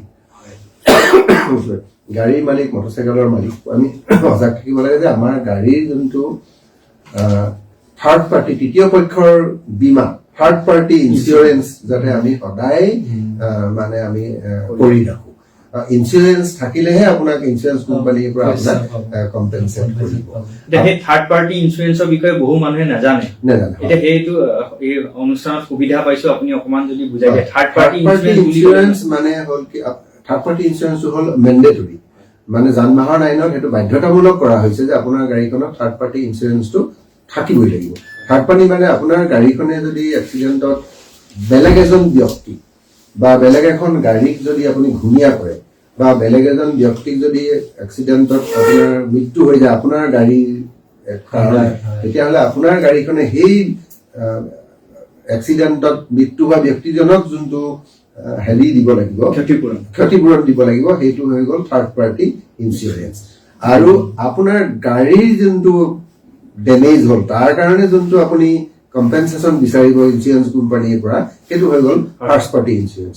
তো আপোনাৰ গাড়ীখনৰ কাৰণে আপুনি বিচাৰিব সেইটো ফাৰ্ষ্ট পাৰ্টি, কিন্তু থাৰ্ড পাৰ্টিটো হ'ল বেলেগ পাৰ্টি। কিন্তু আপোনাৰ ভুলৰ কাৰণে বেলেগ এজন ব্যক্তি ঘূণীয়া হ'ল বা বেলেগ এজন ব্যক্তিৰ দুৰ্ঘটনাত মৃত্যু হ'ল, গতিকে সেইটো চৰকাৰে সেইটো থাৰ্ড পাৰ্টিটো মেণ্ডেটৰী কৰিছে যে আপুনি নিজৰটো আপুনি কিন্তু থাৰ্ড পাৰ্টি পাবই লাগিব। সেইকাৰণে থাৰ্ড পাৰ্টি ইঞ্চুৰেঞ্চটো মানে মেণ্ডেটৰী কৰি থৈছে। আৰু থাৰ্ড পাৰ্টি ইঞ্চুৰেঞ্চটো মেণ্ডেটৰী কৰাৰ কাৰণে এইটো প্ৰত্যেকজন গাড়ী মালিকৰ সুবিধা হয় যে আপুনি বেলেগৰ দায়িত্বটো আপুনি ল'ব লগা নহয়, মানে সেইটো ইঞ্চুৰেঞ্চ কোম্পানীয়ে বিয়াৰ কৰিব। পোনপটীয়াকে যদি আমি এটা কথা ক'বলৈ যাওঁ, আচলতে যদি কোনো এখন গাড়ীয়ে এক্সিডেণ্টটো সংঘটিত কৰিলে আৰু মানুহ ধৰক 10জন ঢুকালে, যদিহে তেওঁ ইঞ্চুৰেঞ্চ নাছিল, গাড়ীখনৰ মালিকে কিন্তু তেওঁলোকৰ ক্ষতিপূৰণটো নিজেই ভৰিব লাগিব। পোনপটীয়া কথাটো হ'ল সেইটো, ইঞ্চুৰেঞ্চ যাৰ নাই। এতিয়া ধৰা হওক আজি 12জন নে 13জন আমাৰ হেৰিয়ত ঢুকালে, এতিয়া সেই গাড়ী দুখনৰে হয়তো মালিকেই সেইটো বহন কৰিব লাগিব। কিমান টকা হ'ব পাৰে সেইটো ক'ব নোৱাৰি, সেইটো MACD সেইটো আলোচনা কৰা হয় মটৰ এক্সিডেণ্ট ট্ৰিবিউনেল, তাত আলোচনা হৈ এজন ব্যক্তি তেওঁৰ মানে বয়সৰ অনুপাতে তেওঁৰ যিটো দায়িত্ব যিটো আছে ঘৰখনত বা তেওঁ কিমান ইনকম কৰে সেইটোৰ লগত 25 বছৰ পূৰণ কৰি যিটো টকা হ'ব সেইটো হয়তো কোটি ঘৰ পাৰ হৈ যাব পাৰে মানে। গতিকে তেওঁ দিবলৈ কিন্তু তেতিয়া বাধ্য, তেওঁ মৰি দিয়ে তেওঁ জীয়াই থাকি দিয়ে সেইটো আৰু মানে নহয়। মানে এতিয়া ধৰকচোন সেইটোৱে আৰু বহু মানুহে নাজানে, সেইকাৰণে চৰকাৰে সেইটো কাৰণে সেইটো বাধ্যতামূলক কৰি দিছে যাতে আপুনি ভৱিষ্যতে সেই বোজাটো যাতে আপোনাৰ ওপৰলৈও যাতে নাহে। সেইটো কাৰণে আপুনি থাৰ্ড পাৰ্টি ইঞ্চুৰেঞ্চটো আপুনি বাধ্যতামূলকভাৱে কৰি ৰাখক, তেতিয়াহ'লে আপুনি ইঞ্চুৰেঞ্চ কোম্পানীয়ে আজিকালি ন্যূনতম 3 বছৰ থাৰ্ড পাৰ্টিটো থাকেই, 5 বছৰৰ কাৰণে 3 বছৰৰ কাৰণে এইটো ন্যূনতম 3 বছৰ, মটৰচাইকেল বিলাকত 5 বছৰ ভালে। সেইকাৰণে সেইটো আমি যদি ইমানখিনি সজাগ থাকো তেতিয়াহ'লে আমাৰ আপুনি যোনটো ইকনমিক লছ এখেতে কোৱাৰ দৰে সেই মানুহজনৰ ওপৰত সেই বোজাটো মানে সেই পৰিয়ালটোৰ ওপৰত সিমান এটা গধুৰ বোজা মানে নপৰিব। 5জন মৃত ব্যক্তিক যদি আপুনি কম্পেনচেট কৰিব লগা হয় তেতিয়াহ'লে কিমান টকা আপোনাৰ ঘৰৰ ভাড়া আপুনি ধৰক দিব লাগিব। আপুনি যদি ইঞ্চুৰেঞ্চটো কৰি ৰাখিলেহেঁতেন, কিন্তু তাতে এটা কথা থাকেই, সেইটো যান বাহন আইনত আজিকালি সেইটো কাৰণে বাধ্যতামূলকেই কৰি দিছে যে আপুনি যদি গাড়ীখনৰ পলিউশ্যন নকৰে তেতিয়াহ'লে আপুনি ইঞ্চুৰেঞ্চ আৰু টেক্স নিদিলে ইঞ্চুৰেঞ্চ কৰিব নোৱাৰে। মুঠৰ ওপৰত আপুনি যান বাহন আইনৰ সমগ্ৰ নিয়মাৱলীখিনি যদি আপুনি মানি চলে তেতিয়াহ'লে আপুনি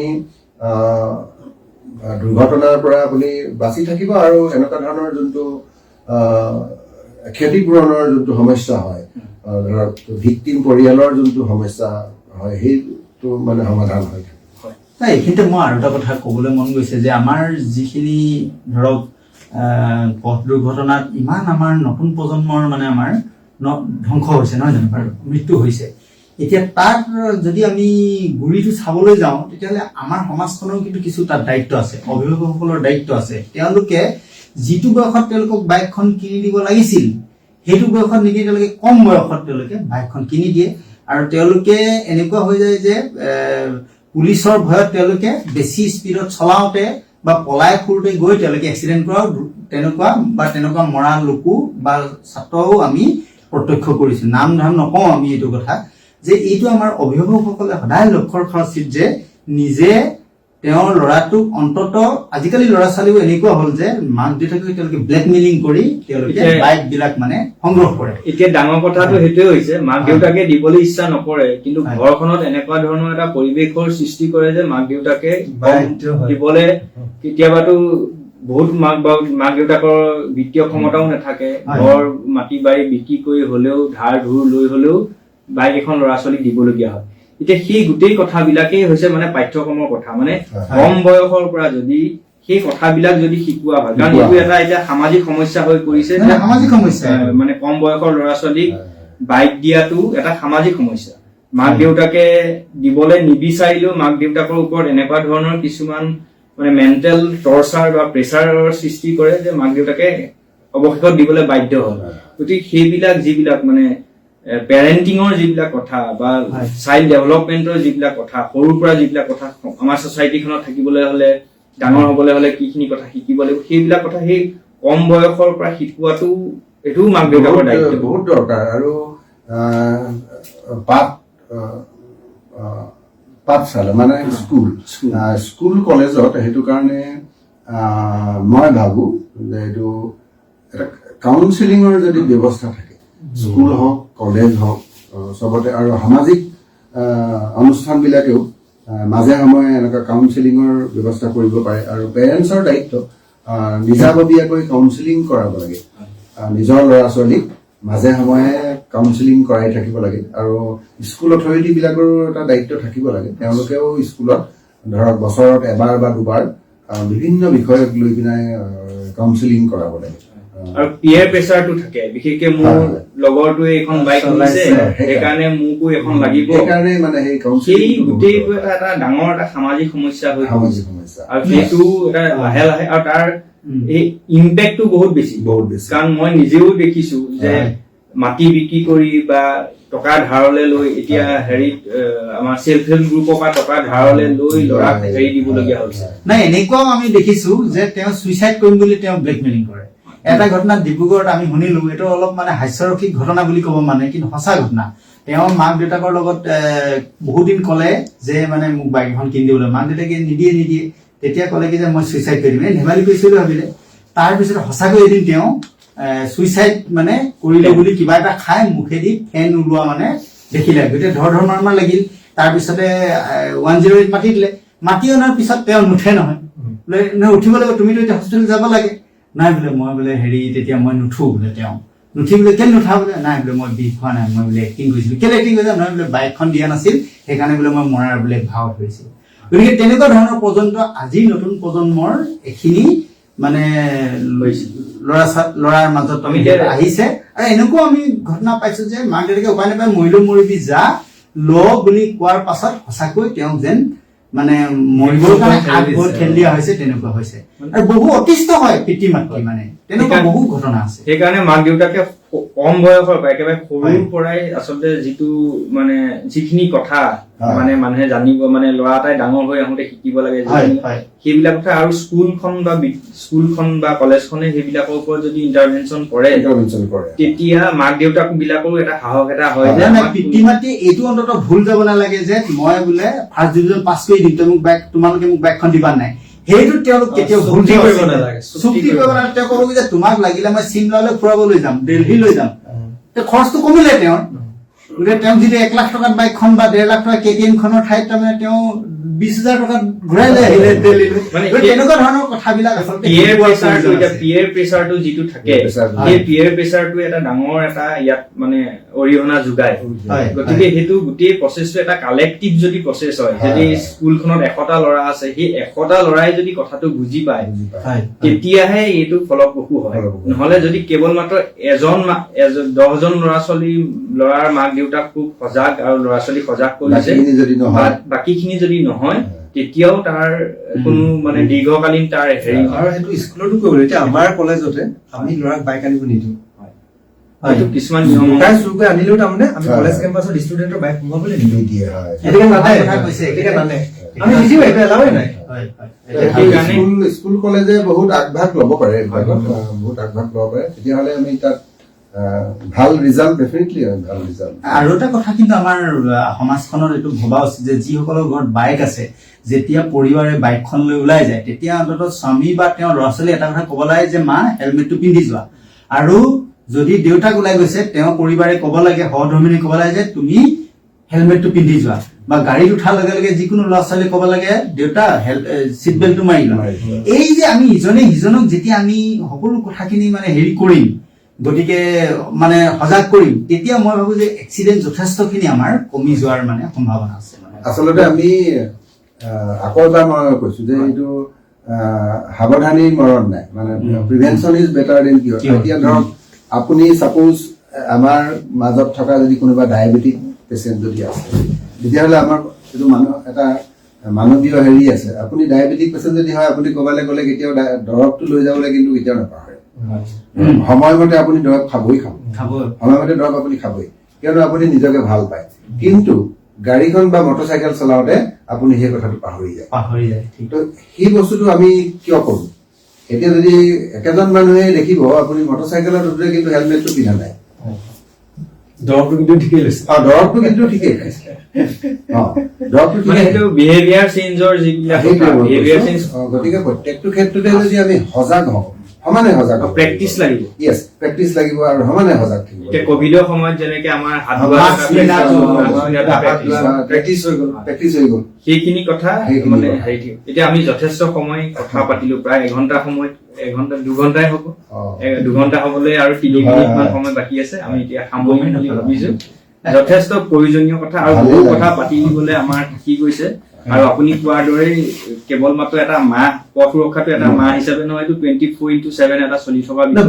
কিন্তু আপুনি শেষ কৰাৰ আগতে মই এটা কথা, আমাৰ ডিব্ৰুগড় জিলাখনো কিন্তু এতিয়াও দুৰ্ঘটনা প্ৰৱণ জিলাই হৈ আছে। কিন্তু এটা কথা আমি ৰাইজক জনাব বিচাৰিছো যে 2023 চনৰ যিটো তথ্য আমি কাৰ্যালয়ৰ পৰা সংগ্ৰহ কৰিছো, 2023 চনত 195টা কিন্তু পথ দুৰ্ঘটনা সংঘটিত হৈছিল আৰু 125 জন লোকৰ কিন্তু আমাৰ মৃত্যু হৈছিল 2023 চনত। গতিকে আৰু 48 জন চিৰদিনৰ কাৰণে কিন্তু ঘূণীয়া হৈছিল।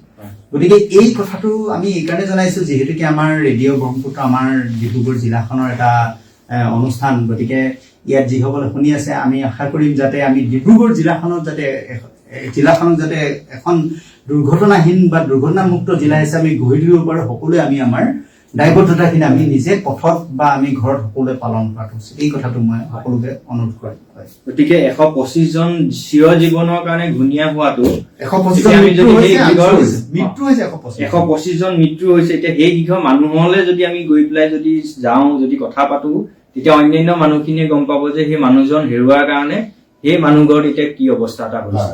গতিকে সেইখিনি এই আফটাৰ ইফেক্টটো আচলতে আমি চিন্তা কৰিব লাগে, চিন্তা কৰাৰ বহুত প্ৰয়োজন আছে। কাৰণ যেনেকে কভিডৰ কথাবিলাক আমি কভিডৰ সময়ত যেনেকে আফটাৰ ইফেক্টটো কি হ'ব সেইটো আমাৰ এটা গৱেষণা হৈ গ'ল, গৱেষণা নহয় জানো? আমাৰ স্থানীয়ভাৱে এটা গৱেষণা হৈ গ'ল। আমি সেইকাৰণে কওঁ যে আমাৰ যিবিলাক স্কুল, কলেজ বা ইউনিভাৰ্চিটি আছে, বিভিন্ন ডিপাৰ্টমেন্ট বিলাক আছে, সেই ডিপাৰ্টমেন্ট বিলাকে আচলতে এনেকুৱা স্থানীয় ভিত্তিকে গৱেষণা বিলাক কৰিব লাগে। অন্ততঃ সেই 125 ঘৰ মানুহৰ ভিতৰত 25 ঘৰ মানুহৰ ঘৰলৈ গৈ তেওঁলোকৰ এতিয়া কণ্ডিশ্যনটো কেনেকুৱা, সেইখিনি কথা যদি জানি এনেকুৱা ধৰণে বিভিন্ন মিডিয়াৰ যোগেদি ৰাইজক যদি জনায়, যিকেইজন একেবাৰে চিৰ জীৱনৰ কাৰণে ঘূণীয়া হ'ল, সেইকেইজন এতিয়া কেনেকুৱা অৱস্থাত আছে, তেওঁলোকৰ আৰ্থিক সমস্যা কেনেকুৱা হৈছে, সামাজিক সমস্যা, পৰিয়ালটো কেনেকুৱা ধৰণৰ সমস্যা হৈছে, সেইবিলাক যদি অকমান গৱেষণা কৰি ৰাইজক জনায়, তেতিয়া মানুহখিনি সজাগ হোৱাৰ এটা সম্ভাৱনা আছে। কাৰণ নহলে আমাৰটোতো বুঢ়া বা আপুনি কৈছে যে পটককে বেকা কৰাটো সম্ভৱ নহয়।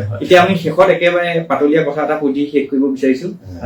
পাতলীয়া কথাটো এনেকুৱা ধৰণৰ, মই এতিয়া নিজেও মটৰচাইকেল চলাই গৈ থাকোতে কেতিয়াবা মেকুৰীটো পাৰ হয়, ৰাস্তাইদি মেকুৰী পাৰ হলে আমাৰ, কিন্তু মই ভাবো যে মেকুৰীটো পাৰ হলে, এতিয়া বহুতে কয় মেকুৰী পাৰ হলে মানে অমংগল, কিন্তু মই এতিয়া নিজে ভাবো যে মেকুৰীটো পাৰ হৈছে মানে ভাল হৈছে।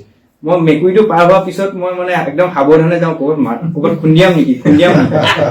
এতিয়া সেই তেনেকুৱা এটা মোৰ মানে, সেইকাৰণে এইটো অন্ধবিশ্বাসেই হওক বা কিবা বিশ্বাসেই হওক, কিন্তু মই আপুনি অন্ধবিশ্বাস বুলি সম্পূৰ্ণৰূপে কওক, কাৰণ মেকুৰীটো সি কৰবালৈ গৈ আছে আৰু সেই সময়ত আপুনি সেইটো অন্ধবিশ্বাসেই। কিন্তু মই যে সজাগ হৈ যাওঁ, যে মই যে মেকুৰীটো পাৰ হৈ যোৱাৰ লগে লগে যে মই নিজকে সজাগ কৰি লওঁ যে মই এইটো ভালকে যাব লাগিব, ঘৰ নোপোৱালৈকে ক'তো খুন্দা মাৰিব নালাগিব, সেইটো এটা ধৰণৰ মানে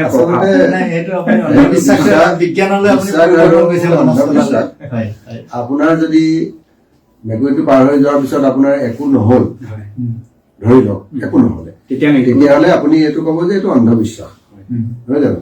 আৰু আপুনি পাৰ হৈ গুচি গল, তাৰপিছত যদি ইনচিডেণ্ট আপোনাৰ অকমান দূৰত গৈ কিবা এটা হ'ল, তেতিয়াহলে সেইটো আপুনি অন্ধবিশ্বাসটো পাহৰি দিলে, আপুনি কব যে নাই মই যদি এইটো কৰিলোহেঁতেন তেতিয়াহলে নহল। বহুত মানুহক দেখো মেকুৰী পাৰ হোৱাৰ লগে লগে তেওঁলোকে গাড়ীখন ৰখাই দিয়ে বা তেওঁলোক সাৱধান হৈ যায়, শ্ল' হৈ যায়।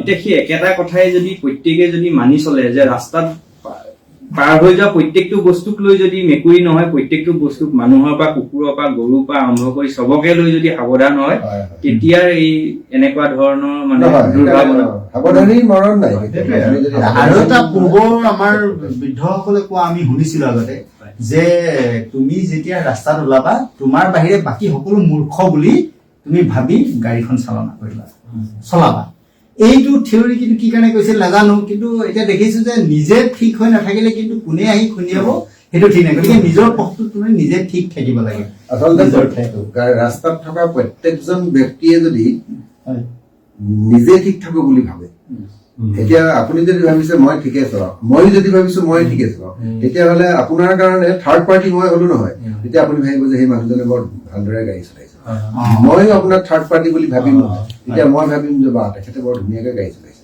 তো ইজনে সিজনক দেখি তেতিয়াহ'লে কি হ'ব ধৰক প্ৰত্যেকক যদি অনুসৰণ কৰে আৰু প্ৰত্যেকেই যদি নিজে নিজে নিয়ম মানি চলে তেতিয়াহ'লে দেখিব সব মানুহে নিয়ম মানি চলিছে চেফটি ড্ৰাইভিং হৈ যাব ছেফটি আৰু ৰেছপন্সিবল ড্ৰাইভিং সেইকাৰণে আমি ধন্যবাদ জনাইছো আমি প্ৰায় 2 ঘণ্টা সময় আলোচনা কৰিলো 5টা বজাৰ পৰা এতিয়া 7টা বাজিছে আপোনালোকলৈ বহুত ধন্যবাদ যথেষ্ট গুৰুত্বপূৰ্ণ কথা আমি আলোচনা কৰিলো আৰু এইটো বিষয় আলোচনা কৰি থাকিবলগীয়া বিষয় আৰু ইয়াৰ লগত সংগতি ৰাখি আৰু বিভিন্ন কথা আছে আমি জানিবলগীয়া প্ৰত্যেকে আৰু যেহেতু সময় কিছু কম হ'ল সেইকাৰণে আমি ইয়াতে সামৰণি কৰিবলগীয়া হৈছে আৰু ৰেডিঅ' ব্ৰহ্মপুত্ৰ এটাই যে আমাৰ সময়ৰ কোনো লিমিট নাই আমি তেনেকে ধৰণে কোনো বান্ধি ৰখা নাই যে যিমান দেৰিলৈকে আমি কথা পাতি থাকিব পাৰো বা যিমান দেৰিলৈকে আমাৰ প্ৰয়োজন আছে বুলি ভাবো কথাখিনি আমি সেইকাৰণে এটা ফ্লেক্সিবল আমাৰ এটা হেৰি আৰু মানে এইটো খুবেই ভাল হৈছে কেলে আমি জনসাধাৰণৰ সজাগতাৰ কাৰণেহে আপোনালোকে কৰিছে নহয় জানো গতিকে জনসাধাৰণক যদি সজাগ কৰিবৰ কাৰণে আমি 2 মিনিট সময় বেছিকৈ কথা পাতিলো তেতিয়াহ'লে আপুনি জনসাধাৰণৰ কাৰণে ভাল আৰু এটা কথা আমি আহ্বান জনাম মই যিহেতু এইটো দিশৰ লগত জড়িত কোনোবাই যদি সজাগতা সভা কোনোবা স্থানত আয়োজন কৰিব বিচাৰে এই সম্পৰ্কত তেতিয়াহ'লে মোৰ হতে বা আমাৰ ৰেডিঅ' ব্ৰহ্মপুত্ৰতে আলোচনা কৰিলেই হ'ব আমি সেই স্থানত গৈ লাগিলে এইটো সজাগতা সভা আয়োজনত আমি সহযোগিতা কৰিম আমাৰ ফালৰ পৰা যিখিনি আমি প্ৰিভেনশ্যন যিখিনি ল'ব লাগে বা যিখিনি আজি হাজৰিকা ডাঙৰীয়াও যাব আমাৰ অনুষ্ঠানত তেখেত গৈ থাকে বা আমিও বিভিন্ন সজাগতা সভা অনুষ্ঠিত কৰি থাকো গতিকে যিসকলে বিচাৰে তেওঁলোকৰ ওচৰত আমি যাম আৰু মই নিজকে এজন পথ সুৰক্ষা কৰ্মী হিচাপে চিনাকি দি ভাল পাওঁ নিজৰ বৃত্তিৰ পৰিচয় ধন্যবাদ জনাইছো আমাৰ ৰেডিঅ' ব্ৰহ্মপুত্ৰৰ প্ৰত্যেকগৰাকী শ্ৰোতাক আমি ধন্যবাদ জনাইছো আপোনালোকে খুব ধৈৰ্য সহকাৰে আজি এই অনুষ্ঠানটো শুনি থকাৰ কাৰণে ৰেডিঅ' ব্ৰহ্মপুত্ৰ 90.4 FM যোগেদি আপোনালোকে শুনাৰ লগতে আপোনালোকে আমাৰ ফেচবুক লাইভৰ যোগেদিও অনুষ্ঠানটো উপভোগ কৰিছে আৰু তাতো আমি দেখিছো যে বিভিন্নজনে মন্তব্য তেওঁলোকে প্ৰদান কৰিছে যে দৰকাৰী এটা বিষয় তেওঁলোকে আলোচনা হৈছে বুলি কৈছে গতিকে আপোনালোক সকলোকে ধন্যবাদ জনাই পুনৰবাৰ জনাই দিছো যে আজি এই অনুষ্ঠানটোত আমাৰ 3 গৰাকী বিভিন্ন খণ্ডৰ ব্যক্তি জ্যেষ্ঠ ব্যক্তি অংশগ্ৰহণ কৰিলে তেওঁলোকৰ নামকেইটা পুনৰবাৰ আপোনালোকক জনাই দিব বিচাৰিছো শ্ৰীযুত ৰতন হাজৰিকা ৰতন দা এগৰাকী পথ সুৰক্ষা কৰ্মী আৰু লগতে ডিব্ৰুগড় এগৰাকী জ্যেষ্ঠ সাংবাদিক শ্ৰীযুত সঞ্জীৱ হাজৰিকা ছাৰ অৱসৰপ্ৰাপ্ত ডিব্ৰুগড় জিলাৰ অৱসৰপ্ৰাপ্ত জিলা পৰিবহণ বিষয় আৰু শ্ৰীযুত ভূষণজ্যোতি সন্ধিকৈ ভূগণ্ডা এগৰাকী শিক্ষাবিদ আৰু ডিব্ৰুগড় এগৰাকী জ্যেষ্ঠ সাংবাদিক গতিকে আপোনালোক তিনিওকে আজি ব্ৰহ্মপুত্ৰ লাইভৰ আজি অনুষ্ঠানত অংশগ্ৰহণ কৰাৰ কাৰণে আমাৰ শ্ৰোতাৰ হৈ প্ৰত্যেকগৰাকী শ্ৰোতাৰ হৈ আপোনালোকক ধন্যবাদ জনাইছো ধন্যবাদ থাকিব হয় আপোনালোকেও যদি এই বিষয়ত কিবা কথা জানিব বিচাৰে বা আপোনালোকে যদি এই বিষয়ত কিবা সজাগতা অনুষ্ঠান আপোনালোকে অনুষ্ঠিত কৰিব বিচাৰে তেতিয়া আমালৈ আপোনালোকে ফোন কৰিব পাৰিব আমি শ্ৰীযুত ৰতন হাজৰিকাৰ সৈতে আপোনালোকক আমি যোগাযোগ কৰি দিম আপোনালোকৰ আমাৰ উদ্দেশ্য এটাই হৈছে যে আমি এই বিষয়টোৰ ওপৰত আমি সজাগ হওঁ আৰু পথ সুৰক্ষাৰ প্ৰকৃত উদ্দেশ্যে আমি এজন ৰেছপন্সিবল নাগৰিক হিচাপে আমি নিজৰ দায়িত্ব পালন কৰিব পাৰোঁ ধন্যবাদ জনাই আজিৰ এই ব্ৰহ্মপুত্ৰ লাইভৰ পৰা মই ভাস্কৰে বিদায় লৈছো ধন্যবাদ